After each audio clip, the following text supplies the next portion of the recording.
بسم اللہ الرحمن الرحیم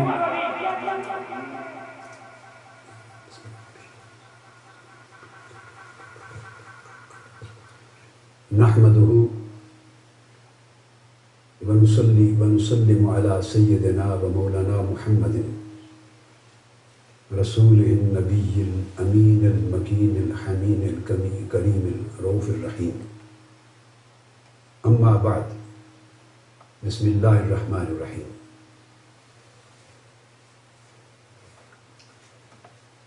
تحریک منہاج القرآن کی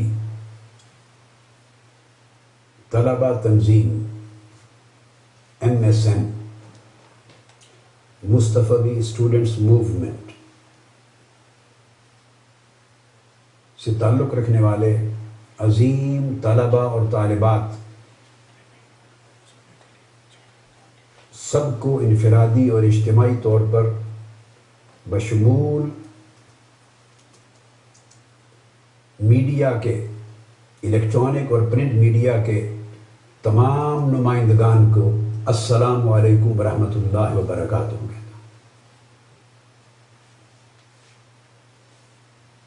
اور آج کی تحریک منہاج القرآن کی عظیم الشان طلبہ ریلی کی ابتدا اس پیغام سلام سے کرتا ہوں۔ سب سے پہلے اللہ رب العزت کا شکر بجا لاتا ہوں۔ حضور نبی اکرم صلی اللہ تعالی علیہ وآلہ وسلم کی ذات بابرکات اور آپ کی آل و اصحاب پر درود و سلام کا ہدیہ پیش کرتا ہوں، اور بعد ازاں مصطفی اسٹوڈنٹس موومنٹ کے جملہ طلبہ اور طالبات جو ہزاروں کی تعداد میں ایک ٹھاٹھیں مارتے ہوئے سمندر کی شکل میں میرے سامنے ہیں، اور میں بیرون ملک سے ٹی وی کانفرنس کی شکل میں ان سے خطاب کر رہا ہوں، اور اپنے سامنے موجود بہت بڑی ٹی وی اسکرین پر ہزار طلبہ اور طالبات کا ٹھاٹھیں مارتا ہوا سمندر آج کی ریلی میں آنکھوں سے دیکھ رہا ہوں۔ میں اس پر صمیم قلب سے آپ کو کروڑوں مبارکبادیں پیش کرتا ہوں۔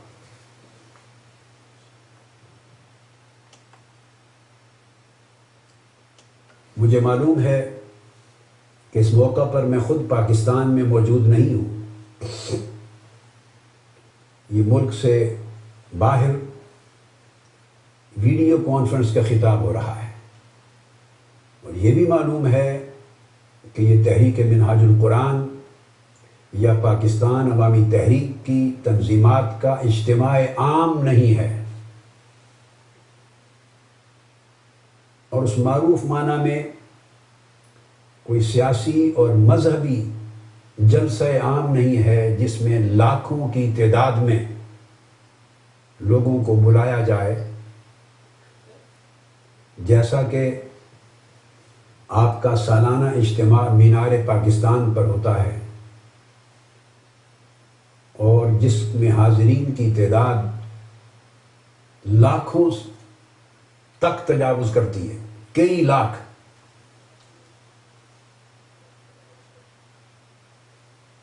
میں اس لیے آپ کو خصوصی مبارکباد پیش کر رہا ہوں کہ یہ اجتماع عام نہیں، صرف تحریک منہاج القرآن کے طلبہ اور طالبات کی تنظیم کی ریلی ہے، جو ایک ٹھاٹھیں مارتے ہوئے سمندر کی طرح ناصر باغ میں داتا دربار میں کی طرف، داتا دربار کی روڈ، کچہری کی روڈ اور سیکریٹریٹ کی روڈ اور مال روڈ، ان تمام اطراف کو جام کر دیا ہے ہزار طلبہ کے وجود نے۔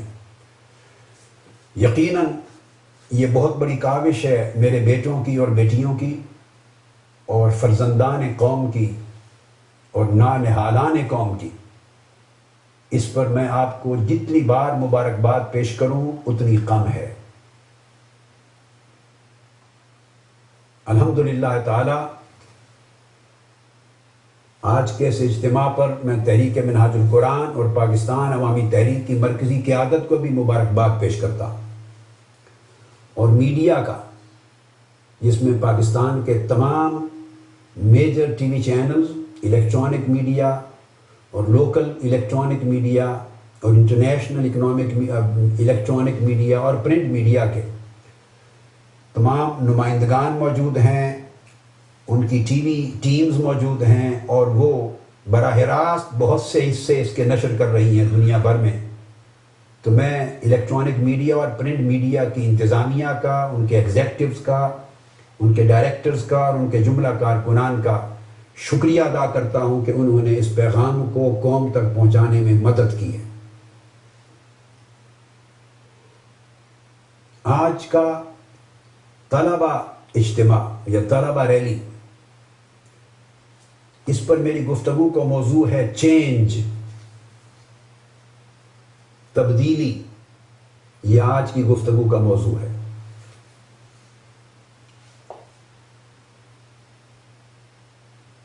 اس وقت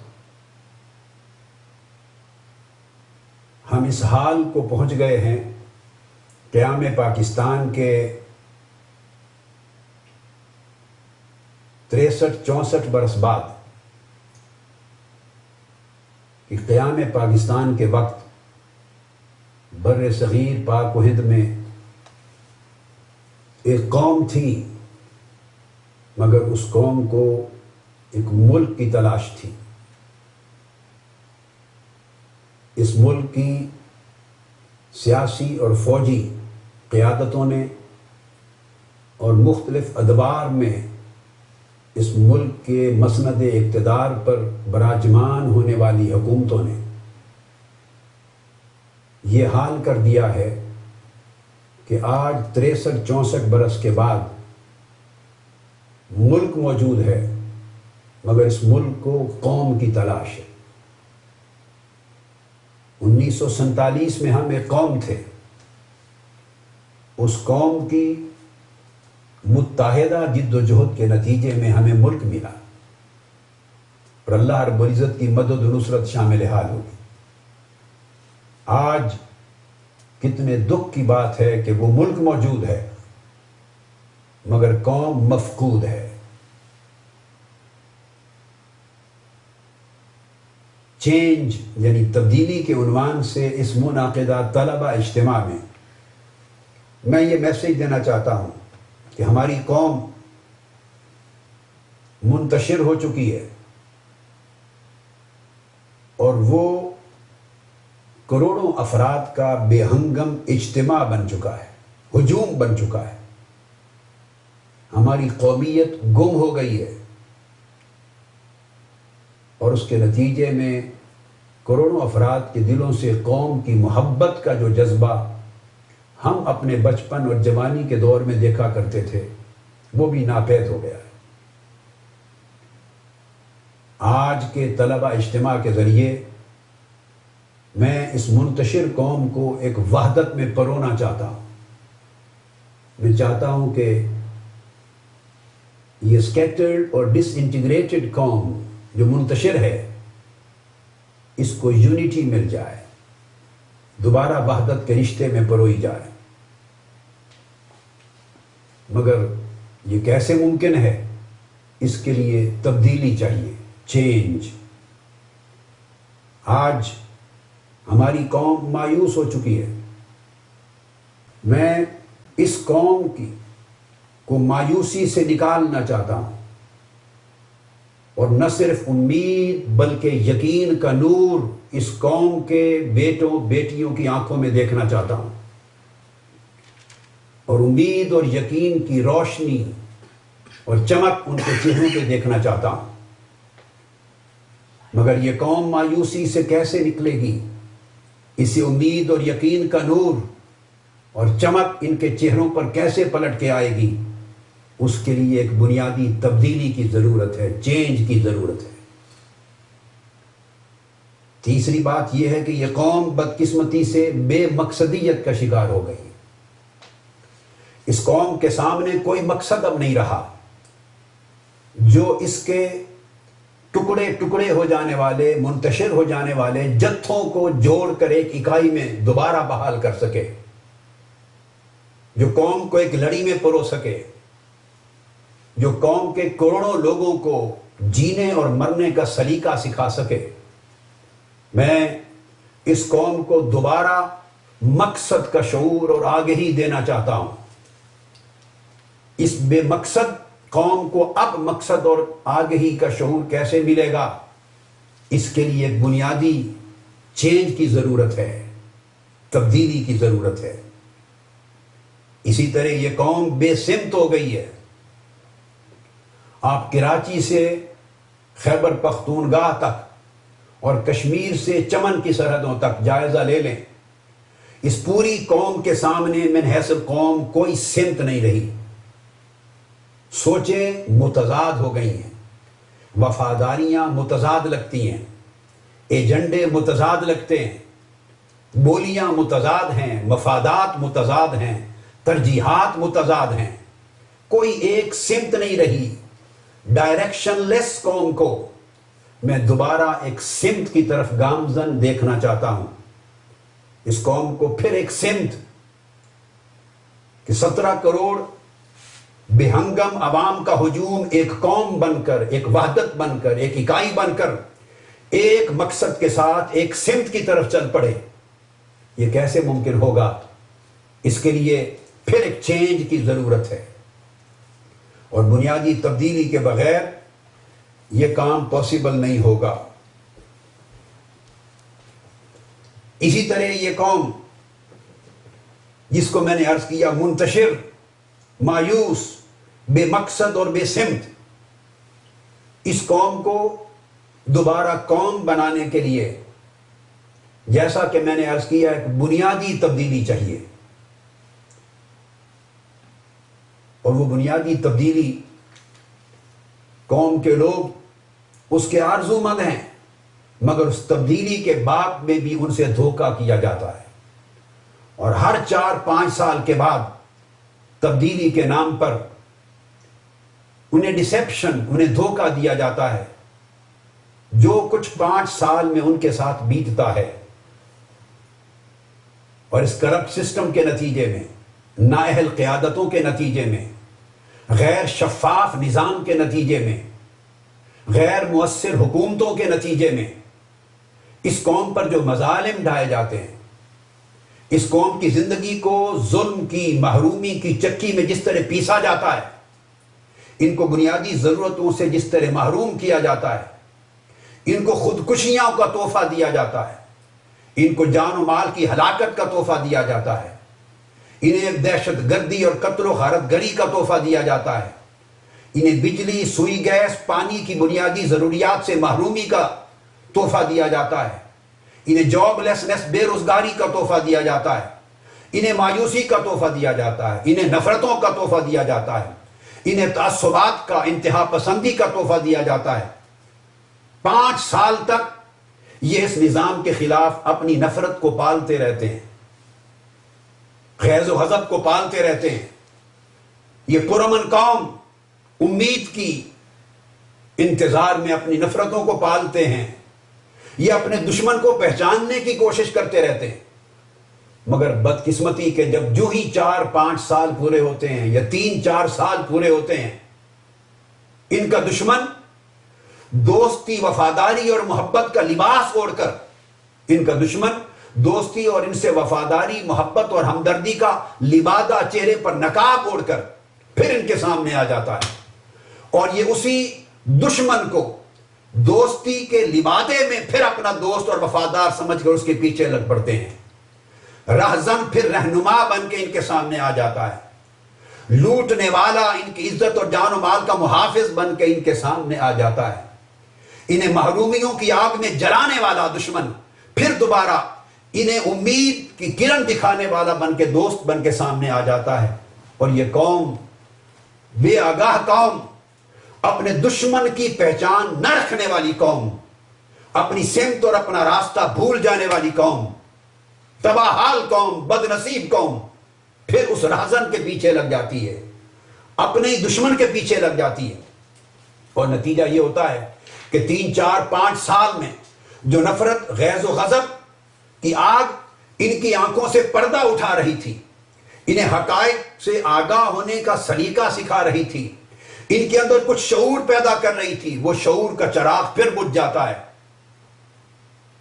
سوال یہ پیدا ہوتا ہے وہ دشمن کون ہے اس قوم کا جس نے انہیں دائماً پچھلے 60 برس سے تبدیلی سے محروم کر رکھا ہے، ان کے مقدر میں انقلاب سے محروم کر رکھا ہے، ان کو سویرے سے محروم کر رکھا ہے، ان کے چہروں کو روشنی سے محروم کر رکھا ہے، ان کی آنکھوں کو چمک سے محروم کر رکھا ہے، ان کے باعزت جینے کے حق سے محروم کر رکھا ہے، حتیٰ کہ اس قوم کی پوری شناخت سے محروم کر رکھا ہے۔ وہ دشمن کون ہے؟ آج اس دشمن کی شناخت کروانا چاہتا ہوں، اور برملا قوم کے 17 کروڑ عوام کے ذریعے میں دوبارہ شکر گزاری کرتے ہوئے نیشنل اور انٹرنیشنل لیول پہ پاکستان کے ٹی وی چینلز اور پرنٹ میڈیا کے تمام نمائندگان کا شکریہ ادا کرنے کے ساتھ، جس میں جیو ٹی وی بھی ہے، جس میں ARY1 ورلڈ بھی ہے، جس میں وقت ٹی وی بھی ہے، جس میں سٹی 42 بھی ہے، سما بھی ہے، دیگر تمام چینلز ہیں، ان کے شکریہ کے ساتھ ان کے ذریعے 17 کروڑ عوام کو آج بتانا چاہتا ہوں کہ تمہارا دشمن کون ہے۔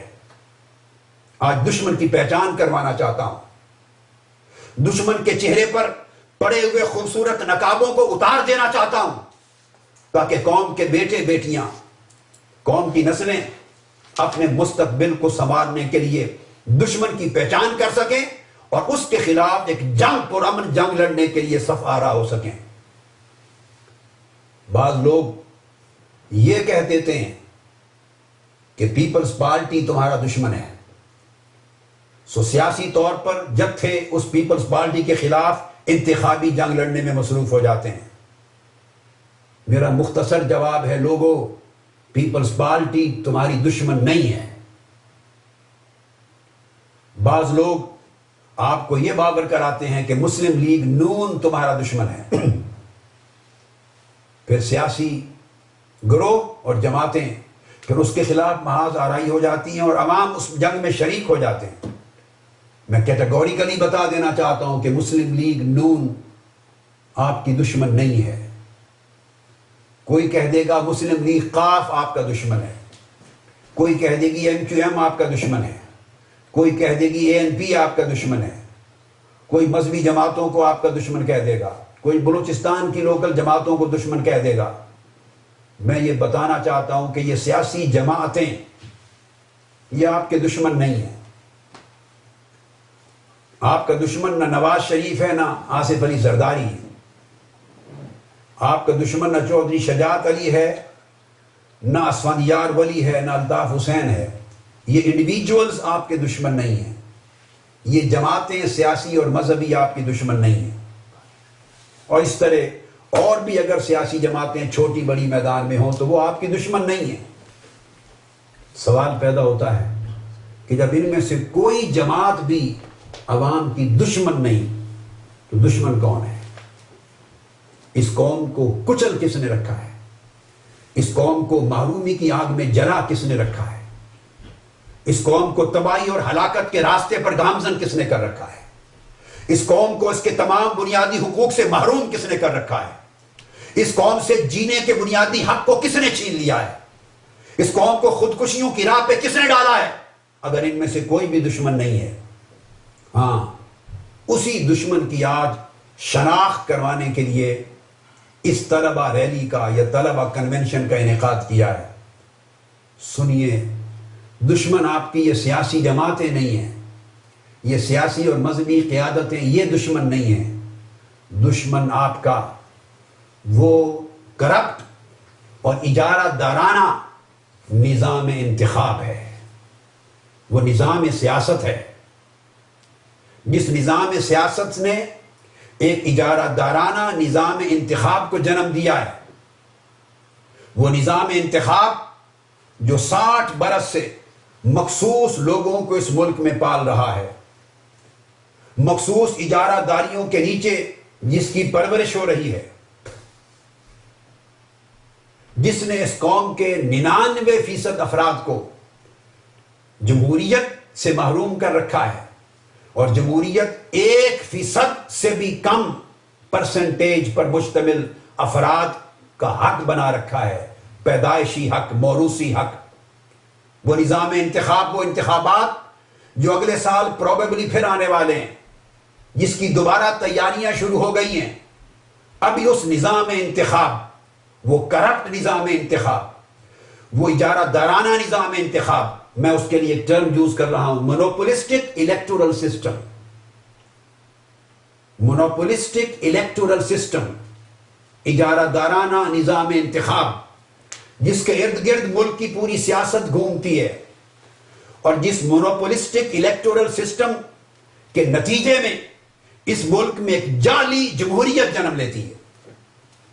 سیاست اس فرسودہ اجارہ دارانہ نظام انتخاب کے ارد گرد گھومتی ہے 5 سال، اور اس نام نہاد مونوپولسٹک الیکٹورل سسٹم کے نتیجے میں جو حکومتیں وجود میں آتی ہیں، بدقسمتی سے ان حکومتوں کا نام ڈیموکریسی رکھ دیا جاتا ہے، جمہوریت رکھا جاتا ہے۔ وہ سیاست میں بھی دھوکہ ہے، اور اس نام نہاد جمہوریت میں بھی دھوکہ ہے۔ اس لیے کہ اگر آپ پچھلے ایک تاریخ کا جائزہ لیں، میں نے اس کو اجارہ دارانہ کہا، اس کے کچھ اسباب ہیں۔ آپ 1934 کے زمانے کو سٹڈی کریں، جب انڈیا میں بامبے کی حکومت تھی، تو جو لوگ اس بامبے کی حکومت کے وزیر تھے،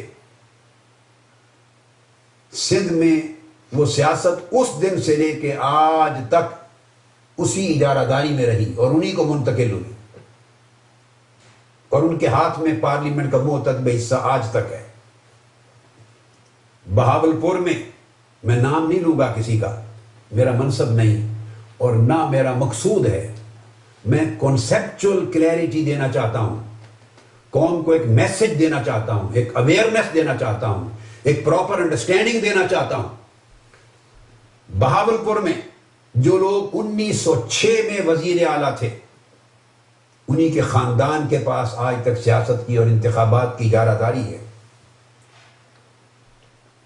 برطانیہ کے دور میں ملتان میں جو بڑے بڑے خانوادے، آپ سمجھتے جائیں گے نام، اور ڈیرہ غازی خان کے بڑے بڑے خانوادے جو تاریخی اعتبار سے آج سے 100-150 سال پہلے مسند اقتدار پر فائز تھے، 1930 کے اقتدار کی مسلک انڈیا کی دیکھ لیں، آپ کو ڈیرہ غازی خان، ملتان، بہاولپور سی ساری شخصیتیں ان اقتدار پر بیٹھی نظر آئیں گی۔ آج تک اقتدار پر انہی کی اولادیں، انہی کی نسلیں براجمان ہیں۔ الیکشن ہوتے رہے، حکومتیں بدلتی رہیں، جمہوریت کے نام پر ادوار بدلتے رہے، کبھی فوجی آمریتیں آئیں، کبھی سیاسی آمریتیں آئیں، مگر اسمبلیوں اور اقتدار ان خانوادوں سے باہر کبھی نہیں گیا، یا گیا تو بہت شاذ گیا، بہت کم۔ پھر اس کے بعد شہر آباد ہو گئے، اور شہروں کی ایک کنٹریبیوشن پولیٹکس میں شروع ہو گئی۔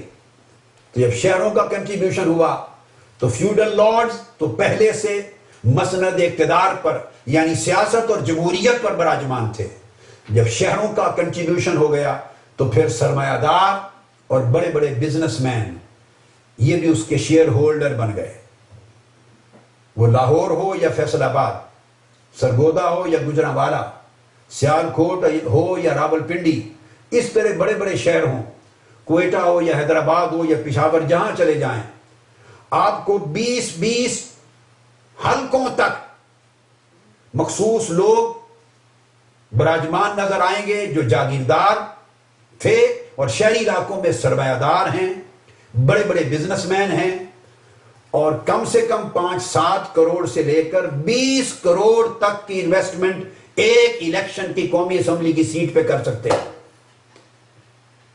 قومی اسمبلی کا الیکشن آج 10 کروڑ سے کم سرمایہ سے نہیں لڑا جاتا، اور اس ملک کا نام نہاد الیکشن کمیشن وہ 10 لاکھ کی 5 لاکھ سے 10 لاکھ کی حد مقرر کرتا ہے۔ یہ نابینا الیکشن کمیشن، اس قوم کی آنکھوں میں دھول جھونکنے والے الیکشن کمیشن، یہ آج کے نہیں، یہ پچھلے 40 سال کی ہسٹری کو دیکھ لیں۔ 3 لاکھ کی حد ہوتی تھی، 3 کروڑ خرچ ہوتے تھے، کبھی کوئی شخص نائل نہیں ہوا۔ 5 لاکھ کی حد ہوتی تھی، 5 کروڑ خرچ ہوتے تھے۔ 10 لاکھ کی حد ہے، 10 سے 20 کروڑ خرچ ہوتے ہیں۔ دنیا جانتی کہاں ڈسکوالیفائی ہوتے ہیں۔ اب یہ لوگ براجمان ہوئے اور 15 20 سیٹیں ایک جیسے طبقے کے ہاتھ میں نظر آتی ہیں۔ اس کے بعد جا کر کوئی ایک آدھ کہیں ایسا پولیٹیکل ورکر نظر آتا ہے جو بنیادی طور پہ اس طبقے میں سے تو نہیں تھا، مگر ایک اچھا کارکن ہونے کے ناطے، حلقے میں کام کرنے کے ناطے اس نے اپنی پولیٹیکل سٹیبلٹی ڈیولپ کی، کریڈیبلٹی ڈیولپ کی، اور رفتہ رفتہ وہ وہاں کا نمائندہ ہو گیا جو کئی بار الیکٹیبل بن گیا۔ کئی درجنوں سیٹوں کے بعد آپ کو 1-2 ایسے کارکن دکھائی دیں گے، پورے ملک میں سفر کرتے چلے جائیں۔ نتیجتاً شہر سرمایہ داروں اور مالداروں کے ہاتھ میں آ گئے، دیہات جاگیرداروں کے ہاتھ میں رہے۔ پھر تیسرے عنصر کا اضافہ ہوا، وہ اسٹیبلشمنٹ۔ اسٹیبلشمنٹ کا بھی مکمل اجارہ ہے اس ملک کی سیاست پر۔ کبھی اسٹیبلشمنٹ براہ راست اقتدار کو پوزیس کر لیتی ہے، کبھی انڈائریکٹلی کنٹرول کرتی ہے۔ دیکھنے میں سیاستدانوں اور اسٹیبلشمنٹ کی ایک نورا کشتی رہتی ہے، جنگ رہتی ہے، مگر تمام پولیٹیکل پارٹیز اس وقت جو ملک میں موجود ہیں وہ ون وے اور دا ادر اسٹیبلشمنٹ کی پیداوار ہیں۔ ان کو پالا پوسا گیا ہے، ان کی پرورش کی گئی ہے، تربیت کی گئی ہے۔ ہر دور کی فوجی آمریت نے اپنے سائے کے نیچے سیاستدانوں کو تیار کیا، ایک نئی جماعت کو جنم دیا ہے، پرورش کی ہے، 10 سال لگائے ہیں اور لانچ کیا ان کو۔ اور بعد ازاں جب وہ جماعتیں مضبوط ہوتی ہیں پھر وہ ڈیموکریسی اور جمہوریت کا اور فوجی آمریت کے خلاف نعرہ بلند کرنے کے قابل ہو جاتی ہیں، چونکہ پھر سیاسی دور اور جمہوری دور آ چکا ہوتا ہے۔ فوجی آمریت کے دور میں یہی لوگ ان کے ساتھ مل کے ساز باز کرتے ہیں، لبیک کہتے ہوئے، اور جب ان کا دور آ جاتا ہے تو ان میں سے بہت سے لوگ انڈائریکٹلی اسٹیبلشمنٹ کے کنٹرول میں ہوتے ہیں۔ اسٹیبلشمنٹ کا اثر رسوخ کبھی ختم نہیں ہوتا، اس کی ایک مضبوط مستحکم مؤثر اجارہ داری ہے۔ ایک طرف جاگیردار اور سرمایہ اور بڑے لوگوں کی، ایک طرف سرمایہ داروں مالداروں کی، ایک طرف اسٹیبلشمنٹ کی۔ یہ 3 طبقات ہیں، اور اس اسٹیبلشمنٹ میں اندرونی اسٹیبلشمنٹ بھی داخل اور بیرونی اسٹیبلشمنٹ بھی داخل ہے۔ اب میں آپ سے سوال کرتا ہوں، بتائیے کہ جو انتخاب 10 کروڑ روپے کے سرمایے سے جس کی ایک سیٹ لڑی جا سکے، ہار جیت بعد کی بات ہے، کم سے کم 5-7 کروڑ سے لے کر 10 کروڑ تک، اور جن حلقوں میں بڑے کمپٹیشن ہیں وہاں 15 سے 20 کروڑ روپے تک، جو امیدوار ایک سیٹ جیتنے پر لگائیں گے، میرا اس پوری قوم سے سوال ہے، وہ اس ملک میں چینج لائیں گے؟ وہ تبدیلی کے علمبردار ہوں گے؟ ہرگز نہیں۔ وہ سٹیٹس کو کے پیداوار ہیں اور ہمیشہ سٹیٹس کو کی حفاظت کریں گے، نعرہ تبدیلی کا لگائیں گے۔ یا اسلام کے نعرے بھی لگتے رہے، مگر اسلام کا داخلہ نعرہ لگانے والوں کے ہاں بھی بند رہا۔ اسلام کا نعرہ صرف مسند اقتدار تک، ایوان اقتدار تک پہنچنے کے لیے ایک ٹول تھا۔ یہاں غریب عوام کے نعرے بھی لگے، مگر غریب عوام کے صرف کندھے تھے مسند اقتدار پر پہنچنے کے لیے۔ غریب عوام کا اقتدار کے اندر کوئی پارٹیسپیشن اور شراکت نہ تھی۔ یا جمہوریت کے نعرے بھی لگتے ہیں، جمہوریت ایک ٹول ہے، جسٹ ایک دھوکہ ہے مسند اقتدار اور پارلیمنٹ میں پہنچنے کے لیے، اور 5 سال تک وہ جمہوریت پھر عوام میں سے کسی غریب کا حال پوچھنے کو تیار نہیں ہوتی۔ یہاں احتساب کا نعرہ بھی لگا، اکاؤنٹیبلٹی کا، جس کو جو نعرہ سوٹ کرتا ہے۔ جب فوجی آمریت آتی ہے وہ احتساب، اکاؤنٹیبلٹی اور گڈ گورننس کے نعرے لگا کر اس ملک کے اقتدار پر قبضہ کرتے ہیں، اور جب سیاسی آمریت آتی ہے تو وہ عوام اور جمہوریت کا نعرہ لگا کے ملک کی اقتدار پہ قبضہ کرتے ہیں۔ مگر جہاں تک عوام کی حقیقی زندگیوں میں تبدیلی کا تعلق ہے، دونوں ادوار میں نتیجہ ایک رہتا ہے، نہ کسی فوجی آمریت میں. ایوب خان کا دور دیکھ لیں, جنرل ضیاء الحق کا دور دیکھ لیں, جنرل پرویز مشرف کا دور دیکھ لیں.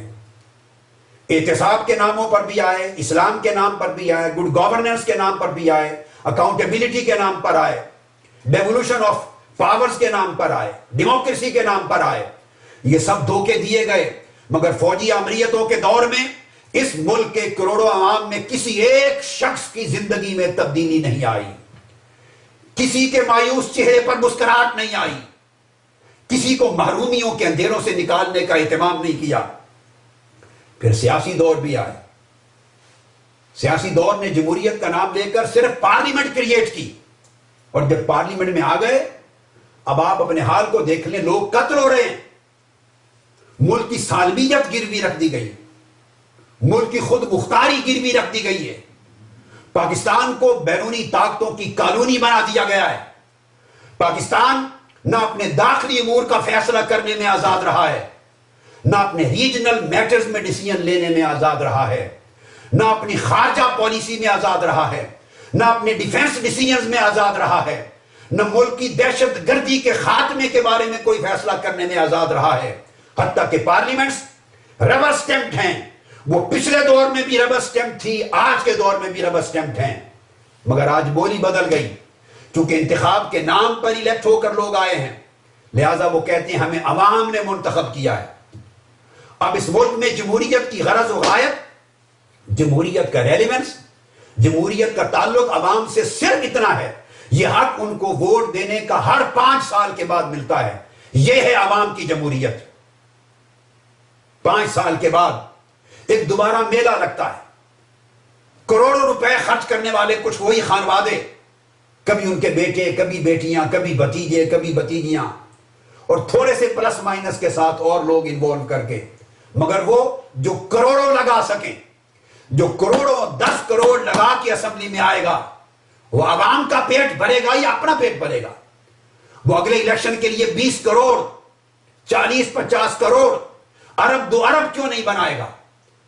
اس نے اپنی کانسٹیٹوئنسی کے لیے لوگوں کو آٹے کے تھیلے بھی دینے ہیں, اس نے سڑکیں بھی بنانی ہیں, کھمبے بھی لگوانے ہیں, نالیاں بھی بنوانی ہیں, لوگوں کے گھر نان بھی بھیجنا ہے, کرپشن بھی کرنی ہے, اولادوں اور نسلوں کے مال بھی پالنا ہے, بیرون ملک اکاؤنٹ بھی بنانے ہیں, جائیدادیں بنانی ہیں, ایجنسیاں بنانی ہیں. پورے ملک کو لوٹے گا نہیں تو اور کیا کرے گا؟ مجھے ایک شخص کی بات یاد ہے, میں نام نہیں لینا چاہتا. ایک الیکشن تھا ملک میں, بڑی پرانی بات ہے, بہت پرانی بات ہے, جس میں اور آج میں سمجھیں سینکڑوں گنا اخراجات کا فرق آ گیا ہے.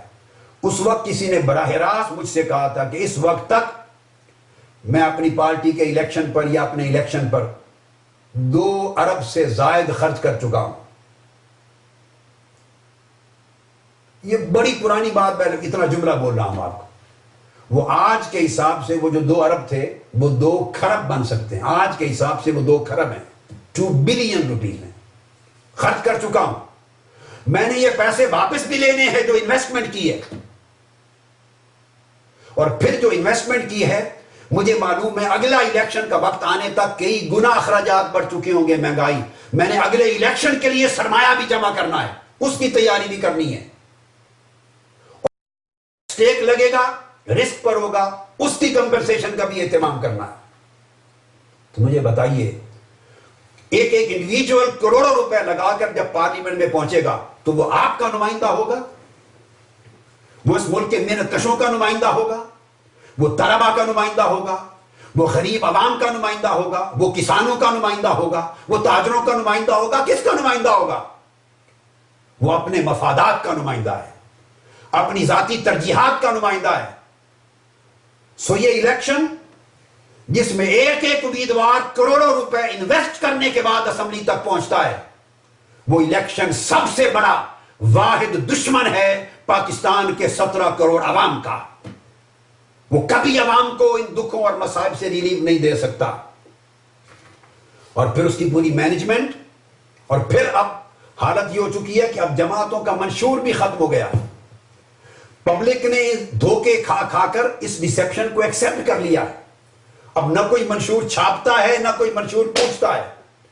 بعض اوقات یک نکاتی منشور چل پڑتا ہے, بس ایک کہہ دے گا کرپشن کے خلاف، میرا منشور کرپشن کا خاتمہ ہے، دیٹس اٹ. قوم کو کچھ پتا نہیں کہ یہ خاتمہ کس طرح ہوگا، اس کی خارجہ پالیسی کیا ہوگی، داخلہ پالیسی کیا ہوگی، اس ملک کو خسارے سے کیسے نکلائے گا، امپورٹ اور ایکسپورٹ میں تبدیلی کس طرح لائے گا، روزگار کیسے دے گا، جاب کیسے دے گا، ایجوکیشن پہ کتنا خرچ کرے گا، ہیلتھ پر کیا خرچ ہوگا، انفراسٹرکچر پہ کیا خرچ ہوگا، ریجنل تعلقات کیا ہوں گے، بین الاقوامی پالیسی میں آزادی کیسے آئے گی، کچھ معلوم نہیں، نہ کوئی پوچھنے والا ہے. ایک شخص نے کہہ دیا کہ کرپشن کا خاتمہ، ایک شخص کہہ دے گا کہ میں سوئٹزرلینڈ کے اکاؤنٹ واپس لاؤں گا. بس کسی کو اس کے علاوہ کوئی منشور پوچھنے کی ضرورت نہیں ہے. ایک کہہ دے گا یہ ملک دشمن جماعت ہے، میں نظریہ پاکستان بحال کروں گا، قائد اعظم کا فکر دوں گا، اس کا پاکستان دوں گا. ایک نے کہا میں جمہوریت دوں گا، کچھ نے کہہ دیا ہم اسلام لائیں گے. یک لفظی نعرے منشور کی جگہ لے گئے. کوئی کہہ دے گا بی بی کے خون کا بدلہ لیں گے، کوئی کہہ دے گا لٹیروں کی لوٹ گسوٹ کو ختم کریں گے. یہ جملے ہیں، آپ غور سے سنیے، جسٹ ایک ورڈ ہے، سنگل سینٹنس ورڈ. کسی مینیفیسٹو کی اس نظام انتخاب میں اب ضرورت نہیں رہی، چونکہ اب جنگ دھڑوں کے درمیان شروع ہو گئی ہے. اور آج سے نہیں، یہ 90 میں بھی تھی. آپ چلے جائیے 90 کی اکائی میں، 89 میں چلے جائیے.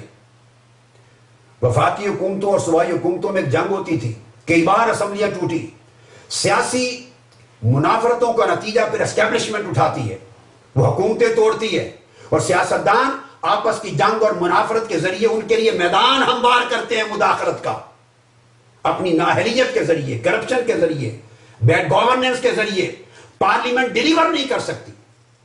اب آج کی پارلیمنٹ سے پوچھیں کہ موجودہ پارلیمنٹ جس کو 3-4 سال ہو گئے، فیڈرل بھی اور میں بات کر رہا ہوں اسمبلیز پروونشل بھی، انہوں نے اس قوم کو کیا دیا ہے؟ کوئی بولے گا اتنی لیجسلیشنز کی ہیں، کوئی بولے گا اتنی امینڈمنٹس کی ہیں.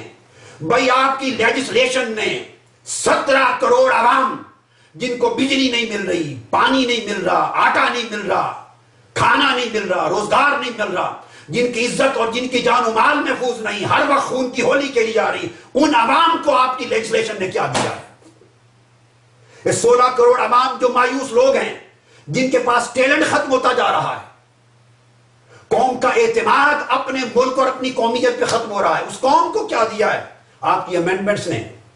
امینڈمنٹ ہوتی ہیں اپنے سیاسی مفادات کے تحفظ کے لیے، اپنی کرپشن کو محفوظ کرنے کے لیے.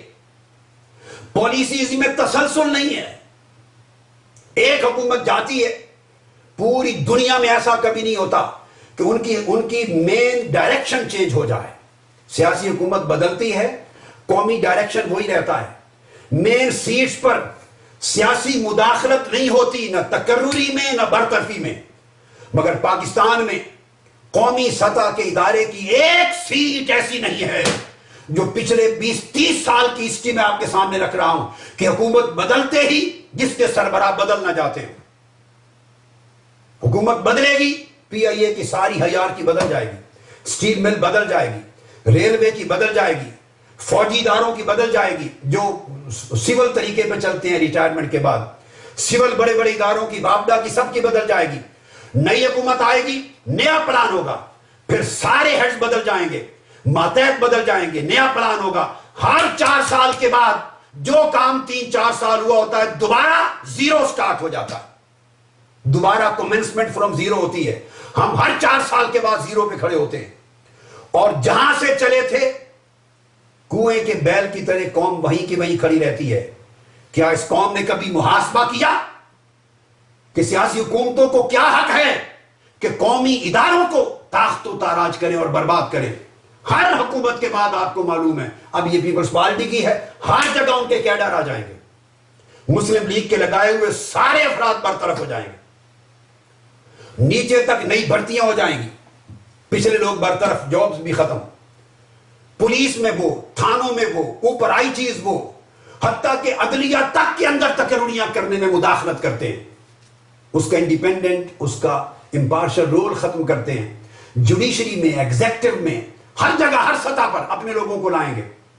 پھر مسلم لیگ آ جائے گی یا دوسری کوئی اور جماعت آ جائے گی، سارے کیڈرز ختم، نئے سرے سے تقرریاں، نئے افسران، الیکشن کمیشن کے ہیڈ نئے، اکاؤنٹیبلٹی کورٹس کے ہیڈ نئے, تمام قومی اداروں کے, نیشنل بینک کے ہیڈ نئے, اسٹیٹ بینک کے ہیڈ نئے, الغرض ریونیو ڈپارٹمنٹ کے, جس ڈپارٹمنٹ میں جائیں سارے چینج ہو جائیں گے. ایسا تماشا میں قوم کو بتانا چاہتا ہوں میڈیا کے ذریعے, اللہ کی عزت کی قسم, مشرق سے مغرب تک میں نے دنیا دیکھی ہے, ترقی جمہوریت کا نام لینے والے ملکوں میں ایسا تماشا کبھی نہیں دیکھا. ایک کنٹینیوٹی آف پالیسی رہتی ہے, ان کی پلاننگ ہوتی, 3 سالہ 3 طرح کی پلاننگ ہوتی ہیں. ایک بجٹ بیسڈ اینول پلاننگ ہوتی ہے. میں جو قوم کو شعور دینا چاہتا ہوں, اگر قوم ایک قوم بننا چاہتی ہے, ایک تابناک روشن مستقبل دیکھنا چاہتی ہے, تو ایک اینول پلاننگ ہوتی ہے بجٹ بیسڈ. وہ بھی کوئی نہیں ہے اس پاکستان میں کسی جماعت کے ہاں. ایک 5 ایئرس پلاننگ ہوتی ہے الیکشن بیسڈ. جب وہ 5 سال کے لیے اقتدار میں آئے تو 5 سال میں یہ ڈیلیور کریں گے. نہ کوئی ڈیلیور کرنے والا ہے, نہ اس پر مواخذہ کرنے والا ہے, نہ کوئی پوچھنے والا ہے. قوم کے اندر پوچھنے کا شعور جب بیدار ہوتا ہے, بم بلاسٹ کروا دیے جاتے ہیں, 10 15 20 قتل و غارت گری کے واقعات کروا دیے جاتے ہیں, برطرفی ہو جاتی ہے, کوئی نیا ایونٹ ہو جاتا ہے, نئے ایشو کریٹ ہو جاتے ہیں تاکہ میڈیا اور قوم کی ساری توجہ اس طرف لگ جائے. یہ پورا گھناؤنا کھیل ہے جو سیاسی قیادت تسلسل کے ساتھ پاکستان کے 17 کروڑ عوام سے کرتی رہتی ہے. ایشوز پر توجہ نہ رہے, اور جب وہ رو پیٹ کر باہر نکلتے ہیں, تھوڑی دیر کے لیے ان کو بجلی میں سہولت دے دی جاتی ہے 4 دن, تاکہ ان کا غیظ و غضب ٹھنڈا, گھر چلے جائیں. 4 دن 5 دن کے بعد پھر اس کے بعد حالات وہی. تو یہ ایک پورا کا پورا یہ ڈیلیورنس کا عالم ہے, جس کی وجہ سے میں یہ عرض کر رہا ہوں, جن ملکوں میں انتخاب ہوتے ہیں, یہاں ایک چیز میں آگے چل کے یہ کہوں گا, مگر ایک چیز یہاں کوٹ کر لوں. ایک سوال ذہن میں پیدا ہوتا ہے, تبدیلی, جس کی میں نے بات کی, جو آج کے اس کنونشن کا عنوان ہے, میرا میسج ہے چینج, تبدیلی. تو ذہن میں آتا ہے کہ تبدیلی کے راستے کیا ہیں, کس طرح تبدیلی لائی جائے. 3 راستے عام طور پہ ذہن میں آتے ہیں. یہ لوگ جب سوچتے ہیں تو ان کی دھیان 3 راستوں میں سے کسی ایک کی طرف جاتا ہے. ایک تبدیلی وہ سوچتے ہیں بذریعہ فوج. یہ ٹوٹلی میرا آنسر ہے نو. فوج کے ذریعے تبدیلی, ملیٹری پوزیشن, فوجی آمریت ملکی مسائل کو نہ کبھی حل کر سکا ہے نہ کبھی کرے گا. اس سے ادارے برباد ہوتے ہیں, ساکھ ختم ہوتی ہے, اور تھوڑے زیادہ جان جو اداروں میں آئی ہوتی ہے وہ بھی ختم ہو جاتی ہے, اور اس میں بھی کرپشن پر انتہا درجے کی ہوتی ہے. ہاں, بیرونی طاقتوں کو ان کے ساتھ انٹریکٹ کرنے میں آسانی ہوتی ہے کہ سنگل پرسن سے بات کر رہے ہوتے ہیں, پارلیمنٹ سے نہیں, اور سنگل پرسن سے بات کر کے ڈیسیژن لینا ان کے لیے آسان ہوتا ہے. بیرونی طاقتوں کے لیے سازگار ہے ملیٹری ڈکٹیٹرشپ, مگر ملک اور قوم اور ملت کے لیے تباہ کن. تو بذریعہ فوج یہ آمریت کا راستہ ہے, یہ تبدیلی کا راستہ نہیں ہے. اس کے تجربے آپ بہت کر چکے. دوسرا جواب بعض ذہنوں میں, انتہا پسند ذہنوں میں آتا ہے کہ تبدیلی بذریعہ طاقت, بذریعہ بندوق, یہ دہشت گردی کا راستہ ہے. My answer is no, absolute no. یہ دہشت گردی کا راستہ ہے. ہم اس ملک کو دہشت گردی کی, آپ دیکھ چکے ہیں اس کے کتنے نقصانات ہوئے. اس ملک کو دہشت گردی سے نجات دلانا چاہتے ہیں. بندوق قوم کے جوانوں اور قوم کے افراد کے ہاتھوں سے لے لینا چاہتے ہیں. ان کے ہاتھ میں امن کی بندوق دینا چاہتے ہیں, علم کی بندوق دینا چاہتے ہیں, شعور کی اسلحہ دینا چاہتے ہیں, کردار کا اسلحہ دینا چاہتے ہیں. یہ گولی بندوق کا خاتمہ کرنا چاہتے ہیں پورے ملک سے. تو تبدیلی بندوق کے ذریعے نہیں, یہ دہشت گردوں کا راستہ ہے, انتہا پسندوں کا راستہ ہے, ملیٹنسی ہے. ملیٹنسی نہ اسلام میں ہے اور ٹیررزم, نہ پاکستان میں ہے. پاکستان کو ایک ماڈریٹ پیسفل سٹیٹ ہونے کا نقشہ دنیا کو پیش کرنا ہے. پاکستان کو ایک پروگریسو ماڈریٹ نقشہ ایک ریاست کا, فلاحی ریاست کا پیش کرنا ہے, جس کے اندر ٹالرنس ہو, جس کے اندر پیشنس ہو, جس کے اندر پروگرس اور ڈیولپمنٹ ہو, جس کے اندر میوچل ڈائلاگ اور انڈرسٹینڈنگ ہو, جس کے اندر ٹرانسپیرنسی ہو، جس کے اندر انٹرا فیتھ بھی ہو اور انٹر فیتھ بھی ہو، یعنی مسلمانوں کے فرقوں کے اندر بھی ہم آہنگی ہو، وہ ایک دوسرے کا گلا نہ کاٹیں، مسلمان کے مختلف مکاتب فکر ایک دوسرے کو کافر قرار نہ دیں، اور ایک دوسرے کو گولی بندوق اور کفر کے فتووں کی زبان میں نہ ڈیل کریں، بلکہ فرقہ وارانہ ہم آہنگی کی بنیاد پر مسلمان ایک قوم اور ایک ملت کے طور پہ رہیں، اور اس طرح انٹر فیتھ ہارمنی، بین المذاہب ہم آہنگی، جتنی غیر مسلم اقلیتیں اس ملک میں آباد ہیں، یاد رکھ لیں یہ ملک کسی نے فتح نہیں کیا کہ فتح کرنے کے بعد ان کو امان اور ذمی کے سٹیٹس دے دیا گیا ہو، نہیں، تمام غیر مسلم پاکستان کے مسلمانوں کی طرح برابر درجے کے شہری ہیں، ایکول سٹیزنز ہیں پاکستان کے، اور انہوں نے بھی قیام پاکستان میں اسی طرح حصہ لیا تھا جس طرح یہاں کی مسلم اکثریت نے حصہ لیا تھا۔ مسلم اکثریت اور غیر مسلم اقلیت نے مل کر تقسیم ہند اور قیام پاکستان کی جنگ لڑی تھی، وہ برابر درجے کے شہری ہیں، ہر ایک کو اپنی مذہبی آزادی ہے۔ آقا علیہ الصلوۃ والسلام نے مدینہ کی سٹیٹ جب قائم کی تو یہود اور ان کے تمام ٹرائب کے ساتھ ایک پولیٹیکل الائنس قائم کیا تھا، اور پہلا آئین لکھا تھا، مینیفیسٹو پہلا دیا تھا، پہلا کانسٹیٹیوشن لکھا تھا، صحیفۃ المدینہ، میثاق المدینہ، جس میں مسلمانوں اور یہود کو ملا کر ایک سنگل نیشن قرار دیا تھا۔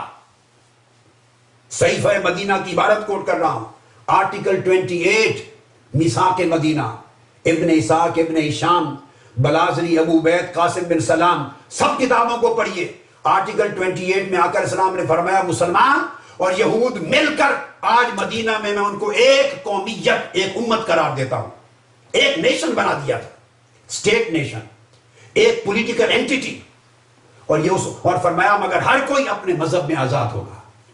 تو یہ ملک رواداری کا ملک ہے، برداشت کا ملک ہونا چاہیے، رواداری کا ملک ہونا چاہیے، بین المذاہب اور بین الفرق ہم آہنگی کا ملک ہونا چاہیے، تو ہم ٹالرنس اور برداشت کا کلچر فروغ دینا چاہیں گے۔ لہذا تبدیلی کبھی طاقت، بندوق، انتہا پسندی سے نہیں آئے گی، یہ دہشت گردی ہے، اسلام دشمن راستہ بھی ہے اور عوام دشمن راستہ بھی، اور پاکستان دشمن راستہ بھی ہے۔ امن کے ساتھ تبدیلی لانی، دو راستے گئے، اب تیسرا آخری راستہ بچ جاتا ہے جو ذہنوں میں آتا ہے، وہ تبدیلی بذریعہ انتخاب۔ اب یہ بات بڑی امپورٹنٹ ہے، ہر شخص آج اس انداز کو سوچتا ہے، یہ ایک سوچ ہے، ٹی وی اینکرز بھی ڈسکس کر رہے ہیں، ہر ٹی وی پروگرام پہ ڈسکس ہو رہا ہے، آرٹیکلز میں ڈسکس ہو رہا ہے، اور یہ میں اس پر بیان کر چکا ہوں کہ ہر 5 سال کے بعد اس ملک میں انتخابات کا ایک تماشا لگتا ہے، ایک میلہ لگتا ہے۔ لیکن مجھے آپ بتا دیجئے پوری تاریخ کو سامنے رکھ کر کن الیکشنز کے نتائج نے اس ملک کو گرداب سے نکالا ہے، اس ملک کو صحیح قیادت عطا کی ہے، اس ملک کو استحکام دیا، اس کی معیشت کو، اس کی سیاست کو، اس کے انسٹیٹیوشنز کو۔ یہی انتخابات کے نتیجے میں سیاسی جمہوری حکومتیں بنی، اور انہی حکومتوں کے ادوار میں کرپشن بھی ہوئی، کرپشن کے کیسز بھی بنے، انہی ادوار میں آپس میں جنگ و جدال بھی ہوا، انہی ادوار میں فرقہ وارانہ قتل و غارت گری بھی رہی، انہی ادوار میں دہشت گردی بھی فروغ پاتی رہی، انہی ادوار میں عدلیہ پر حملے بھی ہوئے، یہ بھی جمہوری دور تھے، سیاسی دور تھے، سپریم کورٹ پر حملے ہوئے، توڑ کر 2 سپریم کورٹیں بنی، اور یہ بھی سیاسی دور ہے کہ جب سپریم کورٹ کے فیصلوں کے عمل درآمد کو روک دیا گیا، اور سپریم کورٹ فیصلہ کرنے میں آزاد ہے مگر عمل درآمد کرانے میں مقید قیدی بن کے رہ گئی، اس کے کسی فیصلے کا عملی احترام نہیں، اور پارلیمنٹ اور سپریم کورٹ کے اندر ایک تضاد اور ایک تصادم کی فضا بھی جمہوری دور میں ہوئی، وہ فیصلہ کرتے ہیں۔ اب سپریم کورٹ کے پاس یہ مینڈیٹ نہیں ہے، اتھارٹی نہیں ہے۔ ابھی کراچی میں آپ کے سامنے واقعات ہیں، میرے بیان دینے پر، ریکویسٹ پر سپریم کورٹ نے از خود نوٹس لیا کراچی کے قتل و غارت گری کا۔ جب سپریم کورٹ میں قتل و غارت گری کا نوٹس لیا تو رفتہ رفتہ قتل و غارت گری بند ہو گئی۔ وہ کہاں گئے قتل و غارت گری کے ذمہ دار، وہ دہشت گرد؟ اگر وہ بیرونی عناصر تھے، میں پھر کہہ رہا ہوں، اگر وہ بیرونی عناصر تھے اور ملک کی سالمیت کے خلاف سازش کرنے کے لیے داخل کیے گئے تھے، تو سپریم کورٹ کی سماعت کے ساتھ وہ ختم کیسے ہو گئی قتل و غارت گری اور دہشت گردی؟ آج نہیں ہو رہی. یہ پورا جمہوری نظام ایک بلیک میلنگ کا نظام ہے. اس میں لوگوں کی گردنیں بھی لی جاتی ہیں, عوام کا مال بھی لیا جاتا ہے. مگر سپریم کورٹ کا فیصلہ آیا, آپ نے دیکھ لیا, اس نے صرف تجاویز دے دی, سفارشات دے دی, واز کر دیا, لوگوں کو سجیشنز دے دی, مگر عمل درآمد انہی با اثر حکومتی طبقوں کے ہاتھ میں ہے, جس کے بارے میں سپریم کورٹ نے خود لکھا کہ ان میں سے ہر ایک جماعت کے پاس دہشت گردوں کی ایک تنظیم, مسلح تنظیمیں ہیں, جو خود اس دہشت گردی اور قتل و غارت گری کے ذمہ دار ہیں, جو خود اس تباہی اور ہلاکت کے ذمہ دار ہیں. عمل درآمد کون کرے گا؟ جو سپریم کورٹ حکومت کے حوالے سے کسی بیرونی ملک کے کورٹ کو ایک خط نہیں دکھا سکی آج تک, ایک خط. اس سپریم کورٹ نے, اس سپریم کورٹ کی آزادی کیا آزادی ہے؟ یہ ڈیموکریسی ہے. تو کبھی وہ ٹکڑے ہو جائے, اس پر حملہ ہو جائے, اور کبھی اپاہج ہو کے بیٹھی رہے اور کہے کہ سپریم کورٹ آزاد ہے, فیصلہ کرنے میں آزاد ہے, مگر اپنے فیصلوں پر عمل درآمد کرانے میں قیدی ہے, محتاج ہے, اپاہج اور مفلوج ہے. تو سوال پیدا ہوتا ہے کہ یہ جو صورت بنتی ہے کہ تبدیلی بذریعہ انتخاب, اس انتخاب کی بات میں کر چکا ہوں. انتخاب بے شک ایک آئیڈیل چیز ہے, میں اس کا قائل ہوں, مگر یاد رکھ لے انتخاب, محض انتخاب کا نام جمہوریت نہیں ہے. جمہوریت ایک ٹوٹیلٹی ہے, ایک بڑی کلیت ہے, اس کا ایک جز ہے انتخاب. اور وہ بھی اگر آپ UN اور جنرل اسمبلی کے ریزولوشنز پڑھیں, 2001 کے ریزولوشن جس میں انہوں نے ڈیفائن کیا ہے جمہوریت کو, ڈیموکریسی کو, تو انہوں نے الیکشنز کو جینون الیکشنز کہا ہے, جس میں fair, free and fair expression of people's will ہو اور پروسیس جینون ہو. 3 لفظ یہ جمہوریت کے اندر جو انتخاب کی تعریف ہے اس کے لیے 3 شرائط ہیں. پروسیس الیکشن کا جینون ہو, اور free and fair expression of people's will ہو ان اٹس ریئل سینس.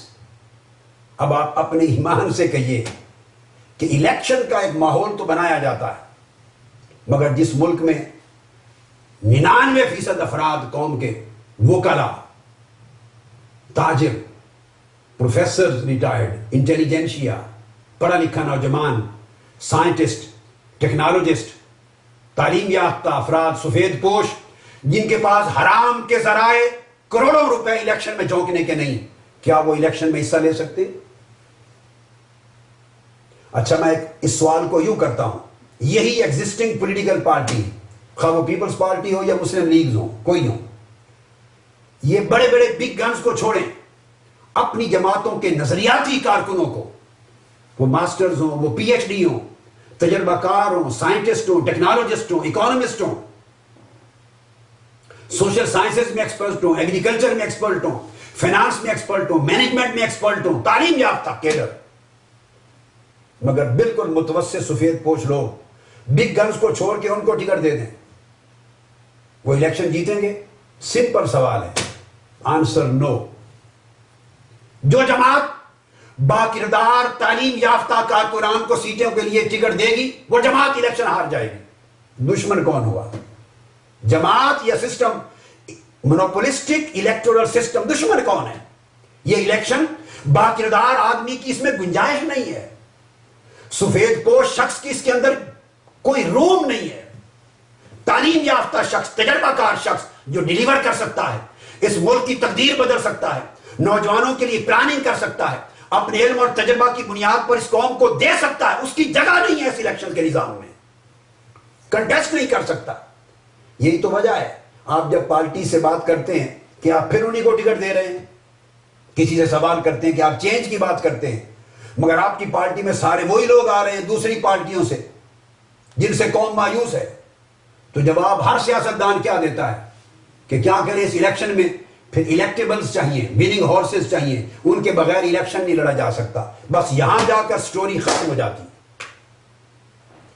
یہ جو الیکٹیبلٹی ہے, میں ایک لفظ بول رہا ہوں, کرائٹیرین فار الیکٹیبلٹی, یہ الیکٹیبلٹی خود عوام دشمن ہے. یہ جو الیکٹیبلز ہیں کینڈیڈیٹ الیکٹیبلز کہ یہ جیتنے کے قابل ہیں، ان کو وننگ ہارسز کہتے ہیں، ان کو پٹ کریں گے تو الیکشن بنے گا اور آپ جیتیں گے۔ میں نے 1990 میں بھی تعلیم یافتہ کارکنان پر مشتمل، اس میں ڈاکٹرز بھی تھے، اس میں لیکچررز بھی تھے، ایکس پروفیسرز بھی تھے، پی ایچ ڈیز بھی تھے، اس میں پڑھا لکھا طبقہ تھا، لائرز تھے، انٹیلیجنشیا تھا، اور 2002 میں کینڈیڈیٹ پٹ کیے مگر کوئی نہیں جیت سکا۔ کیوں؟ ان کے پاس بڑی بڑی برادریاں نہیں تھی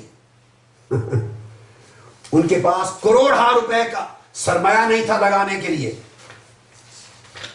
ان کے پاس اسٹیبلشمنٹ کی سپورٹ نہیں تھی، ان کے پاس اپنا 20-25 ہزار کا ووٹ بینک برادریوں کی بنیاد پر، دہشت گردی کی بنیاد پر، غنڈہ گردی کی بنیاد پر، پیسوں کے ذریعے خریدنے کی بنیاد پر یہ اہتمام نہیں تھا۔ ان کے پاس کیا ہوتا ہے؟ ایک پڑھے لکھے آدمی کے پاس کیا ہے؟ اس کے پاس علم ہے، اس کے پاس امانت ہے، اس کے پاس دیانت ہے، سفید پوشی ہے، ملک و قوم کا درد ہے، اس کے پاس دماغ ہے، ایبیلٹی ہے، ڈیلیور کرنے کی کیپیبلٹی ہے، سارا کچھ ہے، اور اس ملک کے عوام میں ٹیلنٹ کی کمی نہیں۔ میں آپ کو اس بات کی گواہی دیتا ہوں کہ میں نے پاکستان میں ٹیلنٹس کی کمی نہیں دیکھی۔ امریکہ جیسے ملک اور امریکن قوم سے بھی بہتر ٹیلنٹ ہے پاکستانی قوم کا، یہ خدا کا فضل ہے اس سرزمین پر۔ ڈاکٹرز پاکستان کے بہتر ہیں ویسٹرن ورلڈ کے ڈاکٹر سے، انکلوڈنگ یورپ۔ انجینئرز بہتر ہیں، اس سے مطلب یہ نہیں کہ کوئی کسی کے یہاں ایک بھی اچھا نہیں ہو سکتا، نہیں، میں اوورآل بات کر رہا ہوں، لیول، ان کے ٹیلنٹ کے لیول کی بات کر رہا ہوں۔ ٹیلنٹ وائز پاکستان کے ڈاکٹرز، پاکستان کے انجینئرز، پاکستان کے لائر، پاکستان کے انٹیلیجنشیا، پاکستان کے رائٹرز، پاکستان کے سوشیالوجسٹ، پاکستان کے ایگریکلچرسٹ، پاکستان کے اکانومسٹ، جس فیلڈ میں جائیں ٹیلنٹ وائز پاکستان مغربی اقوام سے پیچھے نہیں ہے، اکثر مغربی اقوام سے بہتر ٹیلنٹ ہے پاکستان کے پاس۔ پاکستان کے سپورٹس مین ہر چیز میں آگے، مگر بدقسمتی یہ ہے کسی کی گرومنگ نہیں ہوتی، نرشمنٹ نہیں ہے، عدل نہیں ہے، انصاف نہیں ہے، کرپشن نے، اجارہ داری نے اور اقربا پروری نے ہر چیز کو تباہ کر دیا ہے۔ ابھی آپ سپورٹس کے میدان کو دیکھیں، ایک وقت پاکستان فٹ بال میں پوری دنیا سے آگے تھا۔ اب آج کے نوجوان حیران ہو جائیں گے سن کر، چونکہ آپ کی عمر اتنی نہیں ہے۔ میں خود فٹ بال کھیلا ہوں، میں اپنی اسٹوڈنٹ لائف میں فٹ بال کا پلیئر تھا، ینگ لائف میں اچھا پلیئر تصور ہوتا تھا۔ میں سینٹر ہاف بھی کھیلا ہوں، فل بیک بھی کھیلا ہوں اور گول کیپر بھی کھیلا ہوں اسکول اور کالج لائف میں۔ وہ زمانہ 60s کا غلغلہ تھا دنیا میں پاکستان کا فٹ بال۔ آج کہاں ہے فٹ بال پاکستان کا؟ غائب ہو گیا۔ اس کے بعد ہاکی آ گئی، کرکٹ کا اس وقت غلغلہ نہیں تھا، تو ہاکی میں پاکستان ورلڈ کا چیمپئن ہوتا تھا۔ پاکستان سے جیتنا ایک گویا ناممکن عمل تھا۔ آج کہاں گئی ہاکی؟ قوم وہی ہے، ٹیلنٹ وہی ہے۔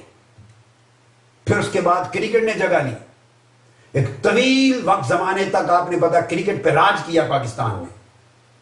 آج کرکٹ کا حال کیا ہے؟ جدھر جاتا ہے مار کھا کے آتا ہے پاکستان۔ پھر اس کے علاوہ صرف کرکٹ ہی نہیں، پھر آپ اسکواش کو دیکھیں، پھر آپ سنوکر کو دیکھیں، اس طرح یکے بعد دیگرے مختلف گیمز کو دیکھتے چلے آئیں۔ ورلڈ چیمپئن رہے ہیں بے شمار گیمز میں، آج کہیں بھی پاکستان کھڑا نظر نہیں آتا۔ اور کل کی بات یہ ہے کہ کبڈی میں پاکستان کینیڈا سے ہار گیا ہے۔ وہ کینیڈا جس کی تاریخ میں کبھی کبڈی ان کی گیم نہیں رہی، وہ کبڈی کھیلے نہیں، وہ کشتی کبڈی، اور کبڈی بھی دیسی، آپ نے ٹی وی پر دیکھا ہوگا۔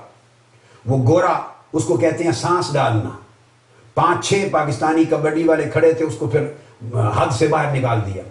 دیسی کبڈی پاکستان کینیڈا سے ہار جائے تو اس کے بعد کیا حشر رہ گیا؟ اب انڈیا کے ساتھ اس کا فائنل ہوگا کبڈی میں۔ اب یہ جو چیز میں نے ایک مثال دی، اس کا وجہ کیا ہے؟ پاکستان کی سیاسی قیادتیں جب اقتدار پر براجمان ہوتی ہیں، وہ ہر شے سے پیسہ بناتی ہیں۔ انہیں کرکٹ سے بھی پیسہ چاہیے، ہاکی سے بھی پیسہ چاہیے، فٹ بال سے بھی پیسہ چاہیے، اسکواش سے بھی پیسہ چاہیے، سنوکر سے بھی چاہیے، ہر میچ سے پیسہ چاہیے، ہر کاروبار سے پیسہ چاہیے، ہر ڈیلنگ سے پیسہ چاہیے، ہر ٹرانزیکشن سے پیسہ چاہیے، ہر مل سے پیسہ چاہیے، ہر امپورٹ کے ڈیسیجن سے پیسہ چاہیے، ہر ایکسپورٹ کے فیصلے سے پیسہ چاہیے. وہ لین دین کے لیے آتی ہیں. یہ سیاست اور انتخاب ایک انڈسٹری بن گیا ہے، یہ کاروبار ہے. اس پر پیسے لگاتے ہیں پھر کماتے ہیں. تو جب سیاست اور انتخاب انڈسٹری اور بزنس بن جائے، اس سے قوم کس قسم کی تبدیلی کی توقع کرتی ہے؟ کیا تبدیلی ہوگی؟ ٹیلنٹ برباد کر دیا ہے، گرومنگ نہیں ہے. یہ لوگ گلیوں میں ہاکی کھیلتے ہیں گلی ڈنڈا کی طرح، گلیوں میں کرکٹ کھیلتے ہیں. ان کو آج تک پلے گراؤنڈز نہیں دیے گئے، یوتھ کو ڈیولپ نہیں کیا گیا، یوتھ کی ایکٹیویٹیز کو ڈیولپ نہیں کیا گیا، حوصلہ افزائی نہیں ہے نہ کسی انجینئر کا مستقبل کے لیے. ورنہ وہ دنیا کو جدید ٹیکنالوجی دینے کے قابل ہیں. کمپیوٹر ٹیکنالوجی میں، انفارمیشن ٹیکنالوجی میں. ٹی وی پر آئے روز کبھی کبھی ہمارے نوجوانوں کے کارنامے بتائے اور دکھائے جاتے. من حیث القوم انفرادی اور اجتماعی طور پر بڑا ٹیلنٹ ہے، مگر اس ٹیلنٹ کو ڈیولپ کرتی ہیں قومیں. کس طرح؟ ان کی سیاسی قیادت کے ذریعے. حکومتیں پلاننگ کرتی ہیں. جب ان کے ذاتی مفادات آڑے نہیں آتے، راستے میں رکاوٹ نہیں آتے، ان کا مقصود اپنا بندہ اپوائنٹ کرنا نہیں ہوتا جس کے ذریعے پیسے بٹورے جائیں، کرپشن نہیں ہوتا، اقربا پروری نہیں ہوتا، پیور میرٹس پر نظام ہوتا ہے، فری ہوتا ہے، فیئر ہوتا ہے، نیوٹرل ہوتا ہے، بیسڈ اور جسٹس ہوتا ہے.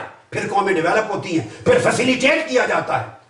کسی ایک فیلڈ میں پاکستانی قوم کو اور نوجوانوں کو فیسیلیٹیٹ کا کنسپٹ ختم ہو گیا کہ کوئی فیسیلیٹیٹ کرے. یا تو ان کو جان سے مارے جانے پر تیار کیا جا رہا ہے، خودکشیوں پر تیار کیا جا رہا ہے. چونکہ جب الیکٹ ہو کے یہ لوگ آتے ہیں تو 5 سال تک صرف ان کی دھیان اپنے اقتدار کو بچانے پر لگی رہتی ہے. اور یہی حال میں ایک اعلان کرنے والا ہوں، بڑا امپورٹنٹ. میری بات نوٹ کر لیں، میڈیا بھی نوٹ کر لے، عوام بھی نوٹ کر لیں، اور نوجوان میرا میسج 17 کروڑ عوام میں سے ایک ایک شخص تک پہنچا دیں. آج کی بات لکھ لیں اور آنے والے الیکشن کے نتائج جب آ جائیں تو میری بات کو یاد کریں. یہ تو ہے مونوپولسٹک الیکٹورل سسٹم کی بات. مگر دوسری طرف ایک ایسپیکٹ اور بھی ہے جس کی وجہ سے الیکشنز کے ذریعے کبھی تبدیلی نہیں آئے گی. وہ کیا؟ اب آپ موجودہ صورتحال کو دیکھ لیں، آنے والے الیکشن کا نقشہ آنکھوں کے سامنے لائیں. آلریڈی مینڈیٹ سپلٹ ہے. مینڈیٹ آپ کے سامنے ہے پاکستان کا، آلریڈی سپلٹ ہے مینڈیٹ. جب نیا الیکشن ہوگا، ابھی آپ کے سامنے پیپلز پارٹی ہے، NQM ہے، ANP ہے، JUI ہے، بلوچستان کے مختلف دھڑے ہیں. ان ساروں نے مل کر، اور مسلم لیگ کاف ہے، اب انہوں نے وفاقی حکومت بنا رکھی. مسلم لیگ نون پنجاب میں حکومت کر رہی ہے، اپوزیشن کہلاتی ہے. اس طرح کی ایک تقسیم ہے. آنے والے الیکشن کا نقشہ کیا ہوگا؟ پیپلز پارٹی کا ووٹ ریشو مور اور لیس، بڑے بڑے حادثات آئے، 1-2% سے زیادہ فرق نہیں پڑتا، تو پیپلز پارٹی اسی حیثیت کے ساتھ چند سیٹیں کم ہو جائیں گی، شاید پارلیمنٹ میں دوبارہ آئے گی. سندھ میں اس کی پوزیشن اپنی جگہ جو ہے وہ رہنی ہے، اور پنجاب میں جو ہے وہ رہنی ہے. سرحد بلوچستان میں تھوڑے پلس مائنس کے ساتھ وہی پوزیشن، مینڈیٹ ملے گا اس کو. پنجاب میں مسلم لیگ نون کو مینڈیٹ ملے گا، ڈیفینیٹلی کچھ پلس مائنس ہوگا، کمی آئے گی. حالات جس کو میں اندازہ کرتا ہوں، کراچی، حیدرآباد، سکھر جو سندھ کے شہری آبادیاں ہیں، NQM کا مینڈیٹ میں نہیں دیکھتا کہ اس میں پھر کوئی تبدیلی آئے گی. وہ اسی طرح مینڈیٹ لے کر آئیں گے، اور چند سیٹیں جو سندھ کے باقی سندھی لیڈر لیتے ہیں وہ بھی لیں گے. بلوچستان کے آپ سوچتے آئیے، وہ لیڈرز کی پرسنل سیٹیں ہیں، کچھ جماعتوں کی انوالومنٹ ہے، وہ مینڈیٹ سیم یا سیملر رہے گا، اسی طرح کا، یا سیم یا سیملر. پنجاب میں پیپلز پارٹی بھی سیٹیں لے گی، مسلم لیگ نون بھی لے گی، کچھ کاف بھی لے گی، کچھ نئے امیدوار بھی لیں گے، اور یہ پہلے سے بھی زیادہ سپلٹ ہو جائے گا مینڈیٹ. یہ بات بڑی امپورٹنٹ ہے. کوئی سویپ نہیں کرنے لگا، اس خواب سے باہر آ جائیں. پہلے سے کہیں زیادہ سپلٹ ہوگا مینڈیٹ. اور صوبہ سرحد میں بھی آپ کے سامنے جو پوزیشن ہے، ANP ہے، مذہبی جماعتیں، پارٹی ہے، ملا کے وہاں بھی مینڈیٹ سپلٹ ہوگا. اور پہلے سے زیادہ سپلٹ مینڈیٹ کے ساتھ نئی پارلیمنٹ اور نئی اسمبلی وجود میں آئے گی. اب آپ دیکھ لیجئے اس کے سوا کوئی فرق نہیں ہوگا. 10-15 سیٹوں کے 2-3 گروپ وجود میں آ جائیں گے. کچھ اس کی سیٹیں کم ہوگی, کچھ ادھر سے کم ہوگی, کچھ 10-15 سیٹیں کسی اور کے پاس چلی جائیں گی. مور اور لیس. اب کیا ہوگا کہ اس سپلٹ مینڈیٹ میں کسی ایک پارٹی کے پاس بھی واضح اکثریت نہیں ہوگی, کسی ایک پارٹی کے پاس. اب ایک تو پہلے کسی کی پارٹی کے پاس منشور بھی نہیں. نمبر 2, جو پارٹیاں اکثریت کے ساتھ اقتدار میں رہی ہیں اس زمانے میں ڈیلیور نہیں کر سکی. بڑی بڑی پارٹیاں اکثریت کے ساتھ بھی اقتدار میں رہی ہیں, تب ڈیلیور نہیں کر سکی. اور اب تو اکثریت ہی کسی کے پاس نہیں رہی. اب تو 6-6, 5-5, 6, 7 گروپس کو ملا کے اکثریت بناتے ہیں. تو جب بہت سے گروپ بنتے ہیں تو اس میں بلیک میلنگ ہوتی ہے اور کمپرومائزنگ ہوتی ہے. پھر وہ وزارتوں کی ڈیمانڈ ہوتی ہے. جس ملک کا کام ٹوٹلی فیڈرل لیول پہ 15 وزارتوں سے چل سکتا تھا, وہاں 80 وزارتیں کرنی پڑتی ہیں. بجٹ بوجھ برداشت نہیں کرتا, ملک تباہ ہو جاتا ہے, غریب عوام کی جیبوں پر بوجھ پڑتا ہے. وہ بلیک میل کرتی ہے, ہر پارٹی بلیک میل کرتی ہے, لینے کا حصہ مانگتی ہے بڑا سے بڑا. اور بڑی پارٹیاں کمپرومائز کرتی ہیں اپنا اقتدار اپنی گورنمنٹ بنانے کے لیے. جب اس طرح گورنمنٹ بنتی ہے اور اپوزیشن میں کچھ گروپ آ جاتے ہیں تو 4-5 سال اسی کشاکش میں گزر جاتے ہیں. اقتدار والا جو کولیشن ہے وہ اپنی اقتدار کو بچانے کے لیے ساز باز, توڑ پھوڑ اور انٹریگز کرتا رہتا ہے. اپوزیشن اس کو گرانے کے لیے ساز باز اور جوڑ توڑ کرتی رہتی ہے. یہ پاکستان کے کل موجودہ نظام انتخاب کا انجام ہے. اگر آپ اس سے مختلف کوئی منظر دیکھ رہے ہیں تو یہ آپ کی بھول ہے. اس سے مختلف نہیں ہوگا اور سپلٹ ہوگا. اور جب سپلٹ مینڈیٹ آئے گا اتنا زیادہ تو اسٹیبلشمنٹ کو پھر کھیل کھیلنے کا موقع ملتا ہے. جوڑ توڑ میں اس کا پھر دخل ہوتا ہے. وہ اپنی مرضی سے لوگوں کو جوڑتے ہیں, ملاتے ہیں. اور اگر ان کی براہ راست مداخلت اتنی نہ بھی ہو تو آفٹر آل گورنمنٹ تو بنانی ہے, اکثریت کسی کے پاس نہیں, تو مختلف دھڑے ملتے ہیں. وہ ان کا اتحاد مفادات کا اتحاد ہوتا ہے, قومی ترجیحات پر نہیں, اپنے مفادات پر. کرپشن, اس سے کرپشن کا راستہ ہر ایک کے لیے کھلا رکھنا پڑتا ہے. اگر ایک کرپشن کرے گا بڑا تو چھوٹے جو اس کے پارٹنر ہیں ان کو کرپشن سے روکا نہیں جا سکتا. لہذا کرپشن علل اعلان, اذن عام اور اذن مطلق دینا پڑتا ہے کرپشن کے لیے. چونکہ بڑا کرپشن کرے تو چھوٹوں کو نہیں روک سکتا, سب کرپشن کرتے ہیں. اور نہ بھی کرے تو ان کا پارٹی کے مفادات اتنے اہم ہوتے ہیں کہ ایک ایجنڈے پر جمع نہیں ہوتے, اور ایجنڈا صرف اقتدار ہوتا ہے ان کا. چونکہ اس بہانے کولیشن کے بہانے سارے اقتدار کو شیئر کر رہے ہیں, بس یہ تعلق ان کو اکٹھا رکھتا ہے. وہ اس کو بچانے کی فکر میں 5 سال گزار دیتے ہیں, اپوزیشن ان کو گرانے کی فکر میں گزار دیتے ہیں. اس لیے میں یہ کہہ رہا ہوں آج کیٹیگوریکلی کہ یہ مونوپولسٹک یا corrupt electoral system is not the solution, is not the way to change. یہ تبدیلی کا راستہ نہیں ہے, اس سے کبھی تبدیلی نہیں آئے گی. اب ہم مثالیں دیتے ہیں دنیا کی ڈیموکریٹک کنٹریز کی, لیکن ہم نے یہ نہیں سوچا, میں ایک مثال دوں گا پھر میں اس طرف آتا ہوں. کوئی شک نہیں, انتخابات, جمہوریت ایک گاڑی ہے, اس میں سواریاں اسی لیے بیٹھتی ہیں انتخاب, نظام انتخاب کی گاڑی میں, کہ منزل پہ, جمہوریت کی منزل پہ لے جائے. سنیں, نظام انتخاب ایک گاڑی کی مانند ہے. اس میں قوم کی سواریاں اس لیے بیٹھتی ہیں کہ جمہوریت کی منزل پہ لے جائے. آئیڈیل بات ہے. اب مجھے یہ بتائیے, اگر گاڑی میں سیریس خرابیاں آ جائیں, انجن لیک کرنے لگے, آگ لگ جائے, اس کے اندر تیل کا فلو رک جائے, اور خرابی سیریس قسم کی آ جائے کہ اگر وہ گاڑی اس خرابی کے ساتھ چلے تو بڑا سیریس ایکسیڈنٹ ہوگا اور سواریوں کی ہلاکت, جان کے تلف ہونے کا ڈر ہے. اگر خرابی آ جائے تو آپ کیا کرتے ہیں؟ پھر سٹل اس گاڑی کو چلائے رکھنے کا اصرار کرتے ہیں کہ اس کو چلائے رکھیں, چلاتے رہیں, بالآخر منزل آ جائے گی. کبھی ایسا سوچا؟ نہیں سوچا, چونکہ جان عزیز ہے. معلوم ہے کہ گاڑی کا چلتے رہنا ہے آئیڈیل, مگر اس میں ایسی خرابیاں آ گئی ہیں کہ اس خرابیوں کے ساتھ اگر اس کو ورک شاپ نہ بھیجا, میکینیکل ورک شاپ, اس کی مرمت نہ ہوئی روک کر, تو یہ ایکسیڈنٹ کا باعث بنے گی, جانیں تلف ہو جائیں گی. آپ اس کو روکتے ہیں, ورک شاپ بھیجتے ہیں, مرمت کرواتے ہیں, یہ وقفہ لیتے ہیں, مرمت کرا کے اس گاڑی کو پھر ٹریک پہ ڈالتے ہیں, پھر روڈ پہ ڈالتے ہیں, پھر سلامتی کے ساتھ منزل پہ پہنچنے کا امکان ہوتا ہے۔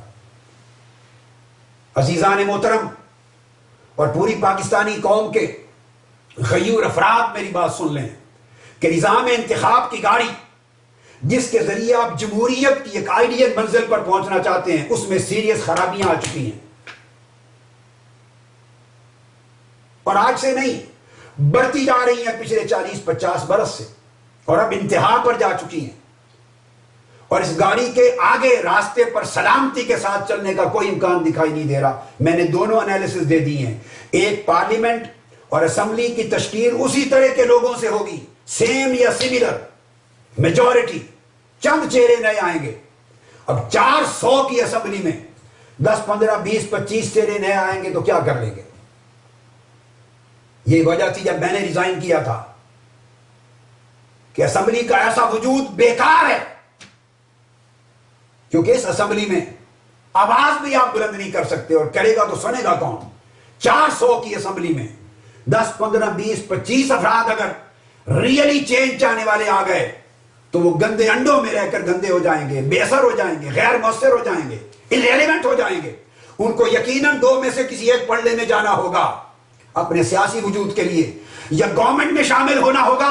اگر حکومت بنانے میں شامل ہوئے تو بس اقتدار ان کی منزل ہوگی، اور 5 سال اقتدار بچانے پر صرف ہوں گے، اور کچھ نہیں ملے گا قوم کو۔ اگر اپوزیشن میں ہوں گے تو 5 سال اقتدار میں بیٹھی ہوئی حکومت کو گرانے پر صرف ہوں گے، اس کے سوا اس اسمبلی نے کچھ نہیں دینا۔ اور کوئی یہ سوچے کہ 400 کی اسمبلی میں وہ 200 سیٹیں یا 225 سیٹیں لے کے آ جائے گا، ای محال استو جنو، اس نظام انتخاب کے ذریعے نہیں ہو سکتا۔ اب مثالیں دیتے ہیں آپ جمہوری ملکوں کی، وہاں کس طرح یہ گاڑی چلتی ہے۔ ایسی صورت میں کہ جب گاڑی کو ورکشاپ بھیجنے پر آپ متفق ہوتے ہیں تاکہ مرمت کروانے کے بعد اسے راستے پر ڈالا جائے، اس طرح میں سجیسٹ کروں گا کہ نظام انتخاب کی گاڑی کو اس وقت سڑک پر چلنے سے روک دیا جائے۔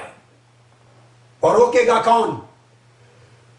سیاسی جماعتیں نہیں روکیں گی، ان کا مفاد ان انتخابات میں ہے، ان کا سروائیول ان میں ہے، ان کا فیوچر اس میں ہے، ان کا بزنس اسی میں ہے، ان کا جینا مرنا اس میں ہے۔ نہ سیاسی جماعتیں روکیں گی، نہ پولیٹیکل لیڈرز روکیں گے، کیونکہ ان کا سروائیول ہے۔ یہ نظام کرپٹ مونوپولسٹک الیکٹورل سسٹم، جس کو وہ پالیٹکس کہتے ہیں، یہ نظام ان کو بچاتا ہے اور وہ اس نظام کو بچاتے ہیں۔ اس لیے ہر وقت کہتے ہیں کہ نظام رہنا چاہیے، نظام رہنا چاہیے۔ بھائی میں آپ سے پوچھتا ہوں، کون سا نظام جس کو بچانے کی باتیں کرتے ہیں صبح و شام آپ؟ یہی نظام جس نے عوام کو کچل دیا، جس نے عوام کو خودکشیوں پر مجبور کر دیا ہے، جس نے عوام کو بجلی، پانی، روزگار، عزت نفس اور جان مال کی حفاظت جیسے بنیادی حقوق سے محروم کر دیا ہے، جو ہر دوسرے دن اپنا حق مانگنے کے لیے سینہ کوٹ بھی کرتے ہیں، مارتے ہیں، جس میں دہشت گردوں کے رحم و کرم پہ چھوڑ دیا گیا ہے، جس میں کرپشن کے بازار مارکیٹ کھل گئی ہیں، جس میں ملک میں امپورٹ اور ایکسپورٹ ختم ہو گئی ہے، جس نے ملک کی ساکھ ختم کر دی ہے، جس نے ملک کی سالمیت اور خود مختاری کا خاتمہ کر دیا ہے، جس میں ملک دوبارہ ایک غلاموں کی طرح کالونی بن گیا ہے، وہ نظام انتخاب۔ اس کو جمہوریت کہتے ہیں، اس کو نظام کہتے ہیں، جس سے کہنے والے خود مایوس ہیں۔ تو یہ باتیں کرنا کہ نظام برقرار رہنا چاہیے، ان باتوں کا مطلب یہ ہے کہ اس نظام سے مراد یہ کرپٹ مونوپولسٹک الیکٹورل سسٹم، اس نے ان کی حفاظت کر رکھی ہے اور وہ اس کی حفاظت کرتے ہیں، اس لیے اس کو برقرار رہنا چاہیے۔ یہ میری بھگت ہے، ایک ساز باز ہے۔ اگر آپ چاہیں یہ کہیں کہ ترقی یافتہ ملکوں میں بھی جمہوریت اور الیکشن ہوتے ہیں تو وہ بھی سن لیجئے۔ امریکہ کو لے، میں آپ کو مثال دیتا ہوں، وہاں 2 پارٹیز ہیں، بڑی غور سے سنیے۔ ہمارے یہاں کوئی کم سے کم 15 پارٹیز اقتدار میں اور اپوزیشن میں شریک ہوتی ہیں، 15-20 پارٹیز اپوزیشن اقتدار میں شریک ہوتی ہیں، جس کے پاس بسا اوقات اکثریت بنانے کے لیے 2 3 4 سیٹوں والے لوگوں کا بھی سے ہو جاتی۔ پنجاب میں ایک زمانے میں ایک پارٹی کے پاس کل 12 سیٹیں تھیں، 12۔ پیپلز پارٹی اور نون لیگ، مسلم لیگ، ان کے درمیان کشاکش کی وجہ سے 12 سیٹوں کے ساتھ انہیں وزیر اعلیٰ بنایا گیا، کیونکہ اگر وہ جس کے ساتھ ملتے اسی کی حکومت بنتی تھی۔ تو یہ سمپل پروسیس ہے.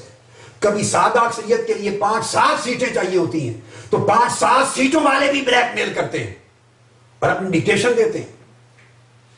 کئی دھڑے، ہر دھڑا بلیک میل کرتا ہے. چوتھے دن چھوڑ کے چلے جاتے ہیں ادھر، پھر آ جاتے ہیں، پھر چلے جاتے ہیں، پھر آ جاتے ہیں. اس قوم میں کوئی پوچھتا ہے کسی سے آپ گئے کیوں اور آئے کیوں؟ یہ ساری بلیک میلنگ کی پالیٹکس اور کمپرومائزنگ کی پالیٹکس ہے. اس میں کوئی مینیفیسٹو، قوم کی کوئی ترجیحات، کوئی پلاننگ نہ ہوئی ہے نہ ہوگی. اور جو شخص اور جو پارٹی چینج کی خواہش مند اس مونوپولسٹک کرپٹ الیکٹورل سسٹم کا حصہ بنیں گے، وہ بھی اسی طرح خاک میں مل کے خاک ہو جائیں گے اور تبدیلی کی آرزویں ختم ہو جائیں گی. نوجوان نسل پھر مایوس ہوگی. اس نظام انتخاب نے نہ پہلے اس قوم کو کچھ دیا ہے نہ آئندہ دے گی. جو بربادی فوجی عملیتوں نے پیدا کی ہے مختلف شکل میں، دوسری بربادی ان سیاسی کرپٹ عملیتوں نے پیدا کی ہے. ریزلٹ ملے جلے ہیں دونوں کے، دونوں ڈیلیور نہیں کر سکتے. ان کی خرابیاں اور طرح کی ہیں، ان کی خرابیاں اور طرح کی ہیں. جن ملکوں میں یہ چیز موجود ہے اس کا سنیے. امریکہ 2 پارٹیز کا سسٹم ہے، صرف جسٹ 2 پارٹیز. ڈیموکریٹک پارٹی جو اس وقت ان گورنمنٹ ہے، ریپبلکن پارٹی. ایک کے پاس 192 سیٹیں، ایک کے پاس 240. بلیک میلنگ کے امکانات نہیں ہیں. یونائٹڈ کنگڈم، یو کے، برطانیہ میں موسٹلی پوری تاریخ میں 2 پارٹیز رہی ہیں، ایک ان پاور، ایک اپوزیشن. یہ پہلا واقعہ ہے یا بہت ریئر واقعہ ہے. کنزرویٹو پارٹی، لیبر پارٹی اور لبرل ڈیموکریٹس. اب یہ 3 تو لبرل ڈیموکریٹ بھی 57 سیٹیں لے کر آئی ہیں. تو کنزرویٹو اور لبرل ڈیموکریٹس انہوں نے مل کے گورنمنٹ بنائی ہے. صرف 2 جماعتیں. 10-15 جماعتوں کو، دھڑوں کو ملا کر حکومت بنانے کی نوبت کبھی کسی کو نہیں آئی. لہذا ان کی ڈیموکریسی چلتی ہے، وہاں بلیک میلنگ اتنی نہیں ہوتی. کینیڈا، کنزرویٹو پارٹی اور نیو ڈیموکریٹک پارٹی. ایک چھوٹی سی پارٹی ہے لبرل پارٹی آف کینیڈا، چھوٹی. صرف 2 پارٹیوں کے ساتھ کام چل جاتا ہے اور اگر ضرورت پڑے کبھی تو چھوٹی ایک پارٹی کو ملا لیتے ہیں. جسٹ 2 پارٹیز گورنمنٹ بنانے کے لیے. اور کب اکثر وہ بھی ضرورت نہیں پڑتی، ایک ہی پارٹی بنا لیتی. جرمنی میں زیادہ پارٹیز ہیں مگر مین 2 پارٹیز میں سے کوئی ایک تنہا یا ایک آدھ پارٹی کو، جسٹ ایک آدھ پارٹی کو ساتھ ملا کے حکومت بنانے میں کامیاب ہوتے ہیں. فرانس میں union for a popular movement ہے، سوشلسٹ پارٹی ہے. اس طرح نیو سینٹر اور فرینچ کمیونسٹ پارٹیز ہیں. 313 سیٹیں ایک کے پاس، 186 ایک کے پاس، باقی 15-23 والی. کسی پارٹی کو دوسری پارٹی کو ملانے کی ضرورت نہیں ہوتی، اسی کی گورنمنٹ بنتی ہے یا اپوزیشن جاتی ہے. سو اس طرح آپ دیکھتے چلیے آئیے. اٹلی میں میجر پارٹیز 2 ہوتی ہیں، ایک کی 276 سیٹیں ایٹ پریزنٹ، ایک کی 217. کبھی ضرورت ہی نہیں پڑتی دوسری چھوٹی پارٹی کو ملانے کی. اگر پڑے تو جسٹ 1 پارٹی، اس کا ایڈیشن ہوتا ہے. کوئی بلیک میلنگ کے امکانات نہیں ہوتے. اسپین 2 پارٹیز ہیں، اسپین سوشلسٹ ورکرز اور دیگر پیپلز پارٹی. ایک کی 169 سیٹیں ہیں، ایک کی 152. تیسری پارٹی جسٹ 10 سیٹوں کے ساتھ، کوئی ضرورت نہیں ہوتی ملانے کی. تو 2 پارٹی سسٹم چلتا ہے اسٹیبلٹی کے ساتھ. کہیں کہیں ایک آدھ پارٹی کو ملانا پڑتا ہے جس سے مجموعی طور پہ کوئی نقصان نہیں ہوتا. اب ساؤتھ کوریا کی طرف آ جائے. اس میں جو گرینڈ نیشنل پارٹی ہے بڑی، 171 سیٹیں. ڈیموکریٹک پارٹی کی 87 سیٹیں. ایک تیسری رائٹ ونگ چھوٹی پارٹی ہے 16. ضرورت نہیں ہے اس کو بنانے کی، ساتھ لینے کی. 171-87 کا واضح فرق ہے. واضح اکثریت کے ساتھ حکومت بن جاتی. میں نے آپ کو چند مثالیں اس لیے کوٹ کی کہ جہاں جمہوریت ہے وہاں موسٹلی بائی پارٹی سسٹم ہوتا ہے، 2 پارٹیز پر مشتمل. اور بہت کم ایسا موقع ہوتا ہے کہ تیسری ایک پارٹی کو ساتھ ملا کر گورنمنٹ بنانی پڑ جائے. تو بلیک میلنگ کے چانسز نہیں رہتے، کمپرومائزز کے چانسز نہیں رہتے. اور پھر نتیجہ یہ ہوتا ہے کہ جب وہ ووٹ دیتے ہیں وہ لوگ. اب دوسری بات، الیکشن کیا ہے، یہ بات بڑی امپورٹنٹ ہے. یہ تو اس سے ان کی ڈیموکریسی وجود میں آتی ہے، اس سے ڈیموکریسی کو سٹیبلٹی ملتی ہے. اور ڈیموکریٹک گورننس وجود میں آتی ہے، ایجنڈا امپلیمنٹ کرنے کا، مینیفیسٹو امپلیمنٹ کرنے کا موقع ملتا ہے۔ اور دوسرا، نظام انتخاب اور جمہوریت، اس کی لازمی شرط کیا ہے؟ وہ ان ملکوں میں دیکھیں تو تعلیم اتنی ہے، 200 سال لگے، تعلیم مقدم ہے، شعور کی بیداری مقدم ہے۔ وہاں اسکول گوئنگ جو بچے ہیں چھوٹے، ان کو بھی مختلف پارٹیز کی پالیسیز کا چھوٹے بچوں کو پتا ہوتا ہے، ان کے منشورات اور ترجیحات کا پتا ہوتا ہے، اتنی اویئرنیس ہے۔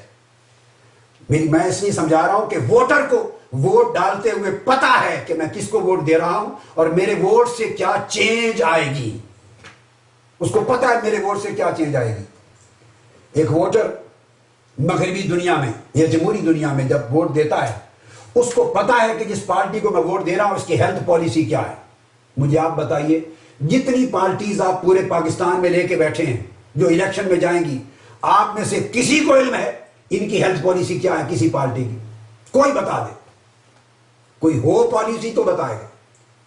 اسی طرح ان کو یہ پتا ہوتا ہے کہ جس پارٹی کو میں ووٹ دے رہا ہوں اس کے آنے سے امیگریشن پالیسی میں کیا فرق آئے گا۔ امیگرینٹس کو پتا ہوتا ہے کس کی پالیسی ہمارے حق میں ہے، کسی کی نہیں۔ یہ پتا ہوتا ہے ووٹر کو کہ جابز پر کیا اثر پڑے گا۔ ان کو یہ پتا ہوتا ہے کہ ٹیررزم یا ان لینڈ سیکیورٹی پر پالیسیوں میں کتنا فرق آئے گا۔ ان کو یہ پتا ہوتا ہے کہ سوشل انکم سپورٹ کی پالیسی کیا بنے گی۔ ان کو یہ پتا ہوتا ہے کہ ٹیکسز میں اور ریونیو میں کیا فرق آئے گا۔ الغرض ووٹ ڈالتے ہوئے جمہوریت کی تعریف یہ ہے کہ ووٹ ڈالتے ہوئے ایک ایک سنگل ووٹر کو یہ پتا ہو کہ میرا ووٹ ایک چینج لائے گا اور میں اپنا ووٹ کس پالیسی کے لیے دے رہا ہوں۔ وہ زرداری صاحب کو ووٹ نہیں دیتے، نواز شریف صاحب کو نہیں دیتے، وہ اسفندیار ولی صاحب کو نہیں دیتے، وہ الطاف حسین صاحب کو نہیں دیتے، وہ چودھری صاحب کو یا خان صاحب کو یا بلوچستان کی جماعتوں کو یا علماء کو وہ نہیں دیتے۔ وہ سنگل ایک نعرے کو، ایک لفظ کو، ایک جملے کو، ایک ڈسیپشن کو، دھوکے کو ووٹ نہیں دیتے۔ They have the whole conception in front of their eyes۔ ایک پورا پرسیپشن ہوتا ہے، ان کی پالیسیز، ان کی ترجیحات میں واضح فرق ہوتا ہے، ان کے نظریات ہوتے ہیں، بھلے 100% کامیاب ہو یا نہ ہو، مگر کچھ نہ کچھ ریزلٹس آتے ہیں۔ تو ووٹر ڈیموکریسی اور جمہوریت اور نظام انتخاب جو کہتے ہیں کہ نظام رہنا چاہیے، میں تعریف کر رہا ہوں کہ نظام ہے کیا؟ اگر تو یہ نظام ہے پاکستان میں تو رہنا چاہیے، اور اگر یہ نہیں تو پھر آپ کس نظام کی بات کرتے ہیں؟ پھر وہ کرپشن ہے، پھر وہ نااہلیت ہے۔ ایک بات کہ ووٹر ووٹ ڈالتے ہوئے اسے پتا ہو کہ میرے ووٹ سے چینج آئے گی، اور چینج پالیسی کے میٹر میں کیا آئے گی، اور دو پارٹیوں میں کیا فرق ہے پالیسی وائز۔ یہاں گالیوں کا فرق ہے، دنگے فساد کا فرق ہے، مفادات کا فرق ہے، خاندانی وابستگیاں ہیں۔ کئی لوگ مرحوم ذوالفقار علی بھٹو کی شخصیت کو آج تک سیاسی طور پہ پوچھتے ہوئے ووٹ دیتے چلے آ رہے ہیں، بھٹو کو۔ کئی محترمہ بے نظیر بھٹو کے نام پر دیتے چلے جا رہے ہیں۔ کئی قائد اعظم کو اور مسلم لیگ جس نے پاکستان بنایا تھا اسی نام کو پوچھتے چلے جا رہے ہیں۔ بس جہاں شعور کا عالم یہ ہو اور یہ بھی کوئی نہ پوچھے، نہ جانے، نہ سمجھے کہ ان پارٹیز کی پالیسیز میں اب کیا فرق ہے۔ ایک زمانے میں تھا، پیپلز پارٹی 70s میں جب پہلی بار آئی، ذوالفقار علی بھٹو مرحوم کا دور تھا، اور مسلم لیگیں اور دوسرے لوگ ایک طرف تھے، اسٹیبلشمنٹ کے لوگ بھی تھے اور پارٹیز بھی تھی۔ اس وقت نظریات کا ایک فرق تھا، آئیڈیالوجیز تھی، مینیفیسٹو تھے۔ بھائی بعد میں امپلیمنٹ پورے ہوئے نہ ہوئے، نتائج کیا آئے کیا نہ آئے، اگلی بحث ہے۔ کچھ نہ کچھ تبدیلی آئی، ایک ڈائریکشن بنی۔ کوئی اس سے اختلاف کرتا، مجھے کئی چیزوں سے اختلاف تھا، کئیوں سے اتفاق ہے، مگر ایک ڈائریکشن تھا، رائٹ اور رانگ، پرائورٹیز تھی، ایک قومی پالیسی کا ایک نقشہ تھا۔ مگر بدقسمتی اس دور جانے کے بعد اب آپ پچھلے 2-3 ادوار دیکھ لیں، ان میں سوائے الفاظ کے، نعروں کے، تقریروں کے اور ہے کچھ نہیں۔ اب نہ ترجیحات ہیں، نہ پالیسیز ہیں، نہ پلاننگ ہے، نہ مینیفیسٹو ہے، نہ کوئی ویژن ہے پاکستان کا، فیوچرسٹک ویژن ہی نہیں ہے۔ صرف ایک دوسرے کو گالی گلوچ، ایک دوسرے پر الزام اور اتہام، ایک دوسرے پر تہمتیں، بس۔ کیا اس سے آپ اس ملک کو بچانا چاہتے ہیں؟ کیا اس سیاسی اور انتخابی روش سے تبدیلی کی امید رکھتے ہیں؟ کیا اس انتخابی روش سے، گالی گلوچ کی روش سے اس ملک میں انقلاب کی امید کرتے ہیں اور روشن سویرا طلوع ہوتا ہوا دیکھتے ہیں؟ یہ قوم کدھر جا رہی ہے؟ اس سازش کو خدا را سمجھیں۔ ابھی 4-5 سال میں جو کچھ آپ کے ساتھ ہوا، ابھی تو آپ کی نفرت اور اس نظام کے خلاف غیظ و غضب بالغ نہیں ہوا تھا کہ پھر اچک کے لے گئے، آپ پھر بٹ گئے پارٹیوں میں اور اسی تماشے میں پھر شریک ہونے لگ گئے۔ میلہ لگے گا، ٹکٹیں بکیں گی، پارٹیاں میدان میں کودیں گی، جلسے شروع ہو جائیں گے اور لوگ جوش و خروش میں آ جائیں گے۔ کہیں ایمانی جوش ہوگا، اسلامی جوش ہوگا، کہیں جمہوری جوش ہوگا، کہیں نظریاتی جوش ہوگا۔ بس پوری قوم دوبارہ بے وقوف بنے گی، الیکشن ہوں گے، ووٹ ڈالیں گے اور پھر سر پکڑ کے بیٹھیں گے۔ جب ریزلٹ آئے گا تو اسی طرح کی پارلیمنٹ دوبارہ آپ کے سامنے کھڑی ہوگی جو پچھلے 40 سال سے آپ دیکھتے چلے آ رہے ہیں، اسپرٹ مینڈیٹ کے ساتھ، تھوڑے تھوڑے دھڑے، اور پھر پاور پالیٹکس شروع ہو جائے گی، جوڑ توڑ شروع ہو جائے گا اور قوم گئی جہنم میں۔ اور جب ان سے کوئی پوچھے گا کہ آپ نے قوم کے لیے کیا کیا ہے، یہ ہے پاکستان کا نظام اور جمہوریت جس کی وہ بات کرتے ہیں، تو آج آپ کو معلوم ہے ہر شخص یہ جواب دیتا ہے گورنمنٹ میں بیٹھا ہوا۔ جب آپ پوچھتے ہیں کیا دیا ہے قوم کو، وہ کہتے ہیں آپ کون ہیں پوچھنے والے، ہمیں قوم نے مینڈیٹ دیا، ہم قوم سے الیکٹ ہو کے آئے ہیں، لوگوں کے ووٹوں سے آئے ہیں، اگر ہم نے کچھ نہیں دیا تو اگلے الیکشن میں قوم ہمیں مسترد کر دے گی۔ اس جملے کے سوا 17 کروڑ عوام کو کبھی کچھ نہیں ملا، صرف یہ شاباش ملتی ہے کہ ہم قوم کے ووٹوں سے الیکٹ ہو کے آئے ہیں، یہ عزت ہے قوم کے لیے۔ 5 سال کے بعد اس قوم کو بے وقوف بننے کا موقع دیا جاتا ہے۔ ہم ان کے الیکشن سے مینڈیٹ لے کر آئے ہیں، اگر ہم ڈیلیور نہیں کر سکے تو آپ کون ہیں پوچھنے والے؟ عوام پوچھیں گے کیا مطلب جب دوبارہ الیکشن آئے گا ہمیں مسترد کر دیں گے۔ وہ کس نے مسترد ہونا ہے؟ لوگ 10 بار سے بھی اسمبلیز میں بیٹھے ہیں، 5 7 مرتبہ سے اسمبلی میں بیٹھے ہیں، 30 سالوں سے بھی بیٹھے ہیں، تو صرف عوام کو 5 سال بعد ایک ووٹ کی پرچی دوست دھاندلی فراڈ کے ساتھ ڈالنے کا موقع ملتا ہے، اور اس میں بھی خفیہ ہاتھوں کے عمل دخل جاری رہتے ہیں۔ اگر تو اس کا نام نظام ہے، اے ٹھاٹھے مارتا ہوا سمندر میری آنکھوں کے سامنے مبارکباد دیتا ہوں، میرا دل خوش کر دیا ہے، لاہور کی تاریخ رقم کر دی ہے، میڈیا اس کو ریکارڈ میں لے اور خدا کے لیے کراچی سے پشاور تک قوم کو دکھائے کہ عوام تو آج نہیں آئے، عوام تو اگلی کال پر آئیں گے میرے، جب میں نیکسٹ بلاؤں گا مینار پاکستان پر بلاؤں گا۔ قوم کا نوجوان جاگ اٹھا ہے، ٹھاٹھے مارتے ہوئے سمندر نے پیغام دے دیا ہے، اور میں یہاں بیٹھا ہوں، ابھی لاہور نہیں آیا۔ جب پوری قوم کو بلاؤں گا تو آپ اگر قوم نے مطالبہ کیا تو میں لینڈ بھی کروں گا، آپ کے اندر ہوں گا، آپ کے سامنے اس انقلاب کے لیے۔ مگر سب سے پہلے میں آپ کے شعور کو بیدار دیکھنا چاہتا ہوں، آپ کے اندر ایک آگ لگانا چاہتا ہوں، سچی طرف دیکھنا چاہتا ہوں کہ کیا آپ تبدیلی انقلاب کے لیے تیار بھی ہیں؟ تو میں یہ عرض کر رہا تھا کہ یہ اس طرح کی وہ جمہوریت ہے جس کے نتیجے میں اگر تو یہ جمہوریت اور یہ نظام ہے تو پھر اس کا کوئی فائدہ نہیں ہے، اس کے کوئی نتائج نہیں ہیں، کبھی بھی نہ وصول ہوئے نہ آئندہ ہوں گے۔ اور یہ بات بھی ذہن نشین کر لیں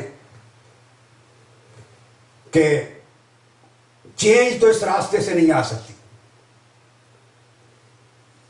اب سوال پیدا ہوتا ہے کہ اس میں یہ بھی میں تھوڑی بات ایک اور بھی کر کے پھر آگے بڑھوں، بڑی امپورٹنٹ چیز وہ یہ کہ لا قانونیت آپ کو معلوم ہے اس کا راج ہے۔ ڈیموکریسی اگر آپ جائیں انٹرنیشنل رپورٹس پر، UN کی رپورٹس پر، بین الاقوامی ایجنسیز کی رپورٹس پر اگر آپ جائزہ لیں تو آپ اتفاق کریں گے اس بات کے ساتھ کہ ڈیموکریسی کی تعریف کرتے ہوئے، جمہوریت کی تعریف کرتے ہوئے ویسٹرن ورلڈ، پوری دنیا، UN اور پوری دنیا کے بین الاقوامی ادارے اور سروے کرنے والی ساری قوتیں وہ ایک کنسپٹ پر متفق ہیں کہ جمہوریت صرف انتخاب کا نام نہیں، کہ جمہوریت کا ایک کرائیٹیرین ہے، جمہوریت کا ایک پیمانہ ہے، جمہوریت نام ہے پورے نظام کا۔ اس میں ضروری ہے، یہ پہلی شرط بیان کی گئی ہے کہ الیکشن، یہ یو این او کے ریزولوشن 2001 جنرل اسمبلی کا، کہ الیکشن صحیح معنوں میں جینوئن الیکشن ہو۔ نمبر 2، لوگوں کی جو پارٹیسپیشن ہے اس الیکشن میں وہ جینوئن پارٹیسپیشن ہو، اور پارٹیسپیشن کا معنی وہ یہ لیتے ہیں یو این او کی تعریف میں، جنرل اسمبلی کی ریزولوشن میں، کہ ان کا پالیسی میکرز پر مواخذے کا حق ہو، عوام کا مواخذے کا حق ہو پالیسی میکرز پر، اور پالیسی میکرز جب بھی پالیسی بنائیں تو وہ اس پالیسی کو عوام چیلنج کر سکیں، جائزہ لے سکیں، اگر ان کے مقاصد پورے نہ ہوں تو مواخذہ کر کے انہیں ودڈرا کر سکیں اپنا دیا ہوا مینڈیٹ۔ اب مجھے بتائیے، اس ملک میں اس موجودہ نظام میں عوام کے پاس یہ اختیار کب ہے کہ 5 سال تک اس سے ودڈرا کر سکے مینڈیٹ؟ ودڈرا کرنے کے انڈائریکٹ میتھڈز ہوتے ہیں، یہ نہیں ہے کہ اس کو ڈکلیئر کر دیں، کہ میتھڈز ہیں، یعنی عوام کی گرفت اور مؤثریت اتنی طاقتور ہے کہ پارٹیز کو ایکشن لینا پڑ جاتا ہے، کورس ایکشن لینا پڑ جاتا ہے۔ تو جمہوریت کی تعریف میں یہ آتا ہے، اور جمہوری نظام یہ ہے کہ اس میں جمہوریت تب ہوتی ہے جب ڈیموکریٹک گورننس ہو، یعنی جمہوری حکمرانی اگر نہ ہو تو وہ نظام انتخاب نہیں، اور وہ نظام جمہوریت نہیں، اگر جمہوری حکمرانی اس کے نتیجے میں وجود میں نہیں آتی۔ اور جمہوری حکمرانی کے لیے لازم ہے کہ پیس اور سیکیورٹی قوم کو ملے، سوشل اکنامک ڈیولپمنٹ قوم کو ملے، غربت کا خاتمہ قوم کو ملے، جان مال کے تحفظ سمیت تمام ہیومن رائٹس کی گارنٹی قوم کو ملے، اور گڈ گورننس قوم کو ملے۔ سوال یہ پیدا ہوتا ہے کہ ان میں سے کون سی چیز پہلے ہونی چاہیے؟ یہ سب ایک دوسرے پر مقدم ہے، ان ساروں چیزوں کے مجموعے کا نام جمہوری نظام ہے۔ اور انتخاب اور جمہوریت کے نتیجے میں یاد رکھیں، بین الاقوامی طور پہ یہ طے شدہ ریسرچ کی بات ہے، اگر ڈیموکریٹک گورننس وجود میں نہ آئے، جمہوری حکمرانی، تو وہ جمہوریت نہیں ہے۔ میں اس نظام کو مسترد کر رہا ہوں جو حقیقی جمہوریت کا باعث نہیں بنتا، جو اس ملک میں جمہوری حکمرانی نہیں لاتا۔ اور جمہوریت کے لیے لازمی ہے، ورلڈ بینک نے، ڈیولپمنٹ بینک نے، انٹرنیشنل ایجنسیز نے، یو این او نے، جنرل اسمبلی نے، ہیومن رائٹس کے کمیشنز نے، بے شمار اداروں کی رپورٹس کو اسٹڈی کریں، وہ تعریف کرتے ہیں، وہ کہتے ہیں کہ جمہوریت کا معنی پارٹیسپیشن ہے، عوام کی پارٹیسپیشن۔ اس لیے جمہوریت کا اکنامک ڈیموکریسی ہونا ضروری ہے، سوشل ڈیموکریسی ہو تب پولیٹیکل ڈیموکریسی وجود میں آئے گی۔ اب تمام طبقات کی شراکت و شرکت کو یقینی بنایا جائے اس پاکستان کے نظام کو جسے جمہوریت کا نام دیا جاتا ہے۔ بتائیے عوام کی پارٹیسپیشن کیا ہے اور کہاں ہے، سوائے 5 سال میں ایک مرتبہ ووٹ ڈالنے کے؟ کیا اسی کو آج مغربی دنیا اور جمہوری دنیا کیا اس شراکت کو جمہوریت کے لیے کافی سمجھتی ہے؟ جواب نفی میں ہے۔ فل فلیج پارٹیسپیشن چاہیے، پھر اس کے بعد رول آف لا چاہیے۔ جمہوری حکمرانی کی تعریف کر رہا ہوں، ڈیموکریٹک گورننس، قانون کی حکمرانی چاہیے۔ اس ملک میں غریب کے لیے قانون اور ہے، امیر کے لیے قانون اور ہے، محکوم کے لیے قانون اور ہے، حکمران کے لیے قانون اور ہے، پارلیمنٹ میں اور اقتدار کی مسند پہ بیٹھے ہوئے کے لیے قانون اور ہے، اور سوسائٹی میں بیٹھے ہوئے کے لیے قانون اور ہے۔ اور پھر طاقتور حکمران طاقتور ہیں اور قانون کمزور ہے، اسے قانون کو ڈیفر کر دیں کہ 1000 ہتھ کنڈے اس کے ہاتھ میں ہیں، پارلیمنٹ میں سپریم کورٹ فیصلہ دے، کمیٹیاں بنا دے، کمیشن بنا دے، ڈیفر کر دے، امپلیمنٹیشن کے لیے افسروں کو چینج کر دے، اپیلیں کر دے، ریویو پٹیشن کر دے، سال ہا سال لٹکاتے چلے جائیں۔ لوگوں کے ساتھ 10 سال فیصلے نہیں ہوتے کرپشن کے، اس لیے کہ ملک میں قانون کمزور ہے، رول آف لا نہیں ہے۔ باتیں کرتے ہیں رول آف لا کی، عدلیہ کی آزادی کی، مگر ہمارے ملک کے سیاستدان کبھی نہ دیکھنا چاہتے ہیں، نادریہ کو آزاد دیکھنا چاہتے ہیں، وہ صرف یہ نعرے قوم کو دینا چاہتے ہیں۔ تیسری شرط ہے ٹرانسپیرنسی، شفافیت۔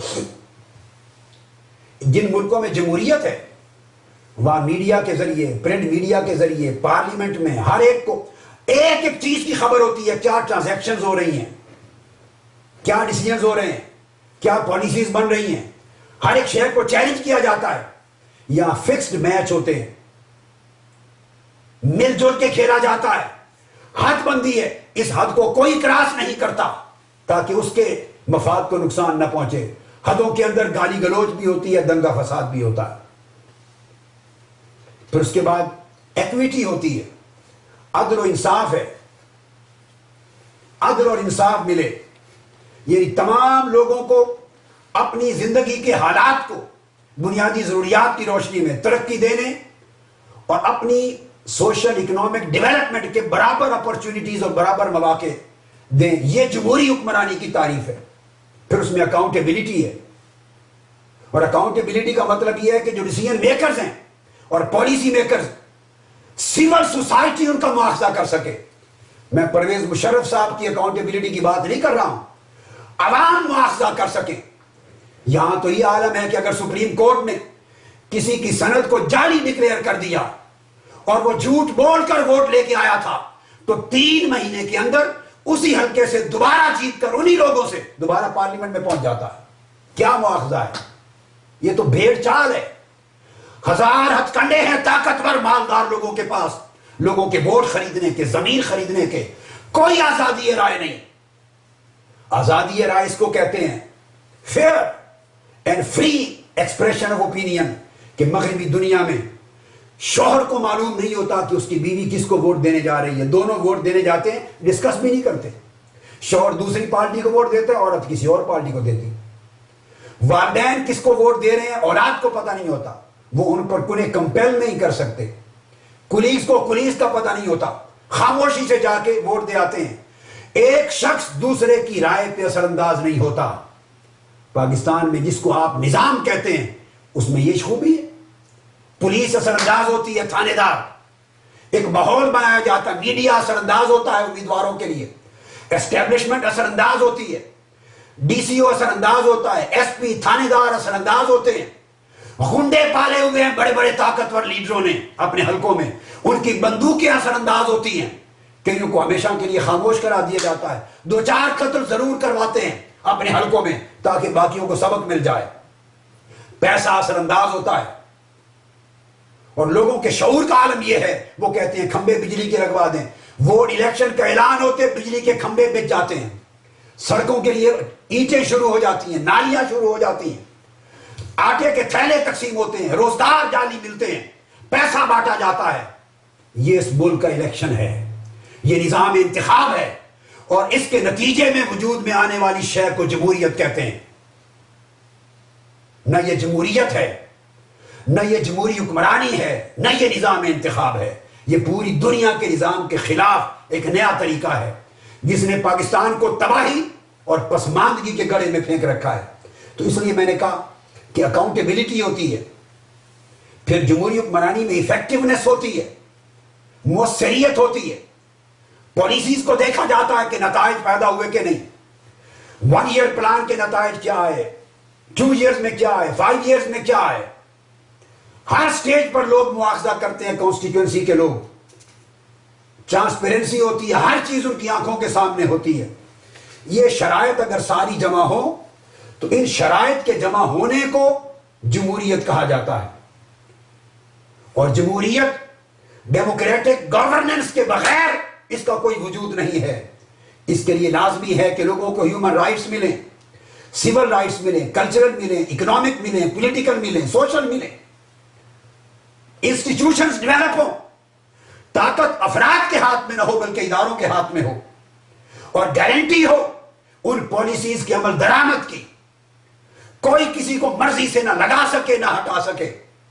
پھر ہیلتھ، لوگوں کو ہیلتھ کی سہولت ملے، ایجوکیشن کی سہولت ملے، مناسب ہاؤسنگ ملے، مکان ملے، سفیشینٹ خوراک ملے، صاف ستھرا پانی ملے، علاج معالجہ کی سہولت ملے، زندگی اور جان مال کا تحفظ ملے، روزگار کے مواقع ملیں، اچھی ایجوکیشن ملے، ہر شخص کو فیئر جسٹس اور اس کا عدل اور انصاف ملے، ذاتی سیکیورٹی ملے. یہ 10 شرائط ہیں. اگر یہ جمع ہو تو اس کو نظام جمہوریت کا نام دیا جاتا ہے.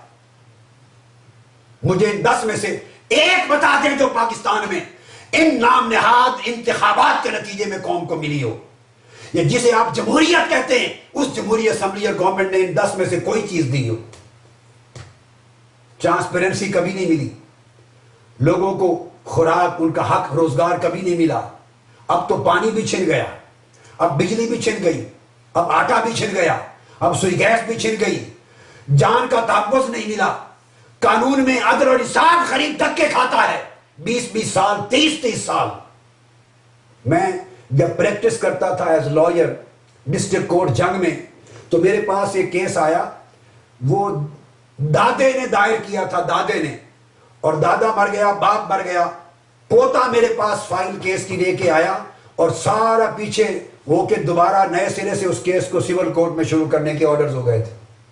میں نے اس کو کہا اس سے جتنا جس جائیداد کا کیس تھا اس سے کتنا گنا زیادہ لگا چکے ہو. اس نے کہا وہ جائیداد بھی بک گئی، اب تو صرف غیرت کے لیے لڑ رہا ہوں. اس قوم کو اس حد تک بے شعور بنا دیا گیا. کس کو انصاف ملتا ہے؟ انصاف لونڈی ہے مقتدر طبقات کی، قانون لونڈی ہے طاقتور لوگوں کی، عدل لونڈی ہے طاقتور لوگوں کی، جمہوریت عیاشی ہے طاقتور لوگوں کی، انتخاب کاروبار ہے طاقتور لوگوں کا، اور عوام وہ ان کے کارندے ہیں، غلام ہیں.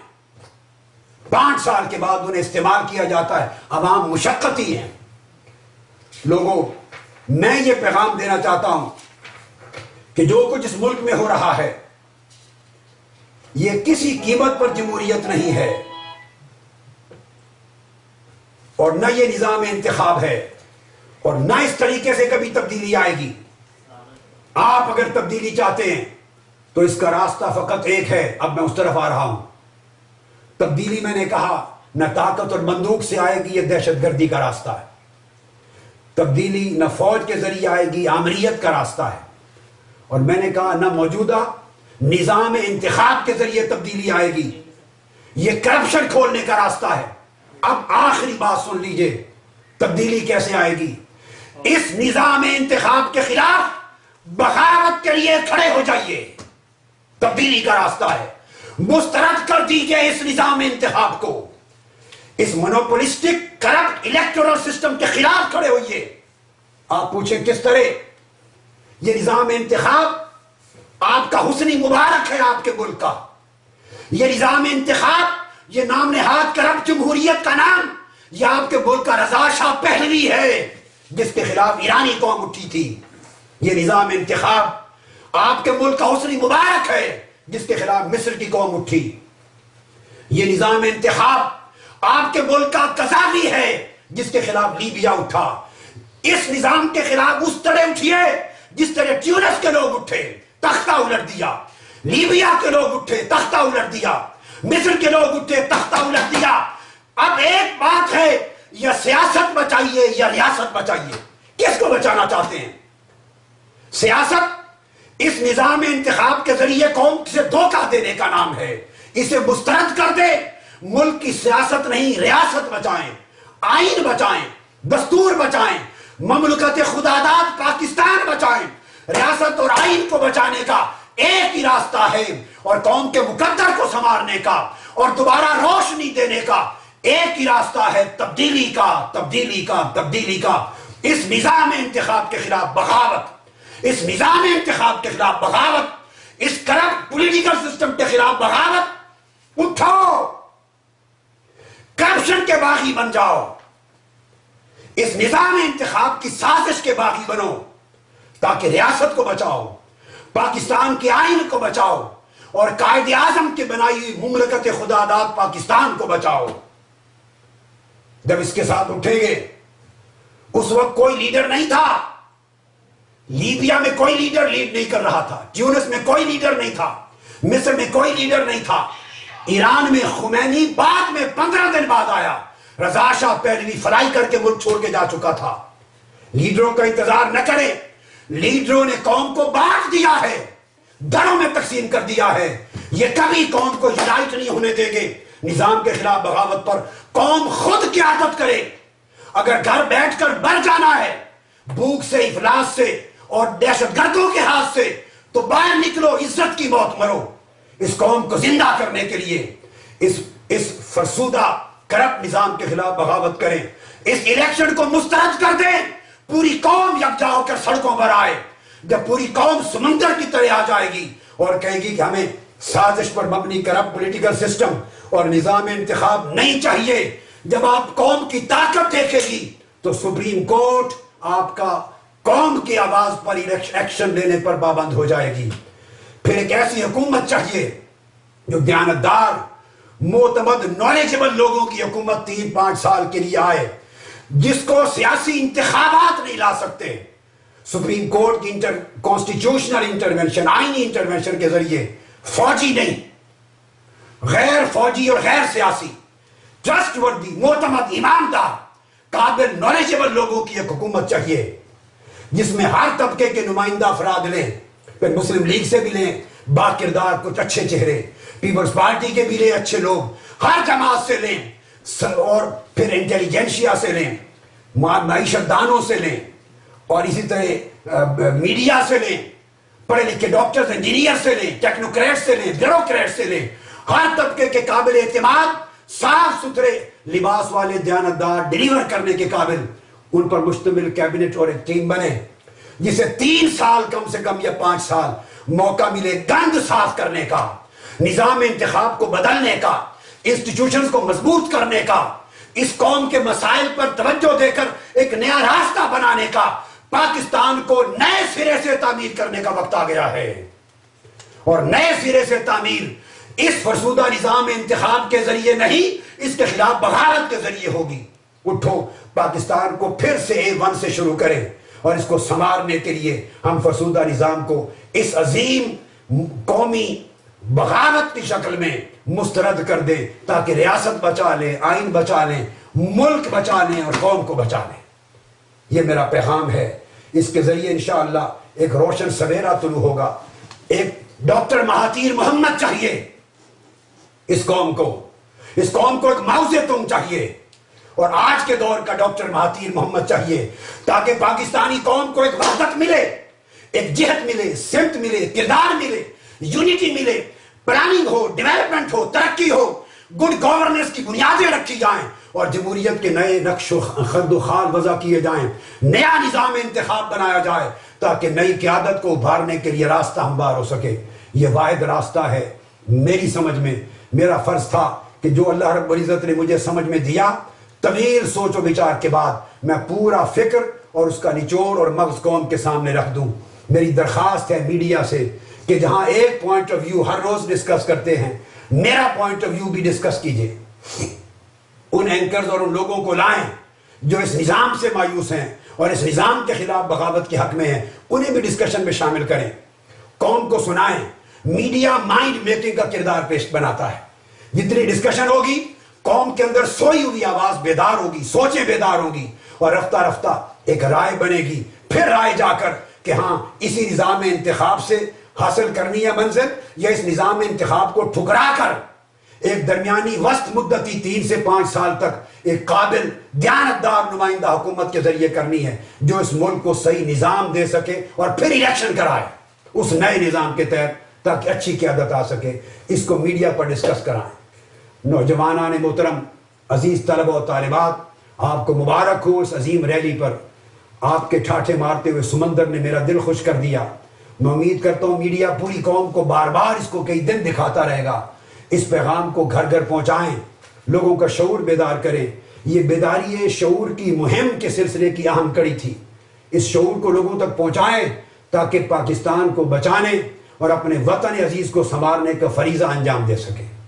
اللہ رب العزت اس ملک مملکت خدا داد پاکستان کی حفاظت کرے، ہمارے آئین کی حفاظت کرے، ہمارے وطن کی حفاظت کرے، ہماری قوم کی حفاظت کرے، اور یہ ملک الحمدللہ پاکستان اس قابل بنے اور اس کی نسلیں آئندہ پورے عالم اسلام اور تھرڈ ورلڈ کنٹریز کی قیادت کرنے کے قابل ہو سکیں. والسلام علیکم ورحمۃ اللہ وبرکاتہ. وما علینا الا البلاغ.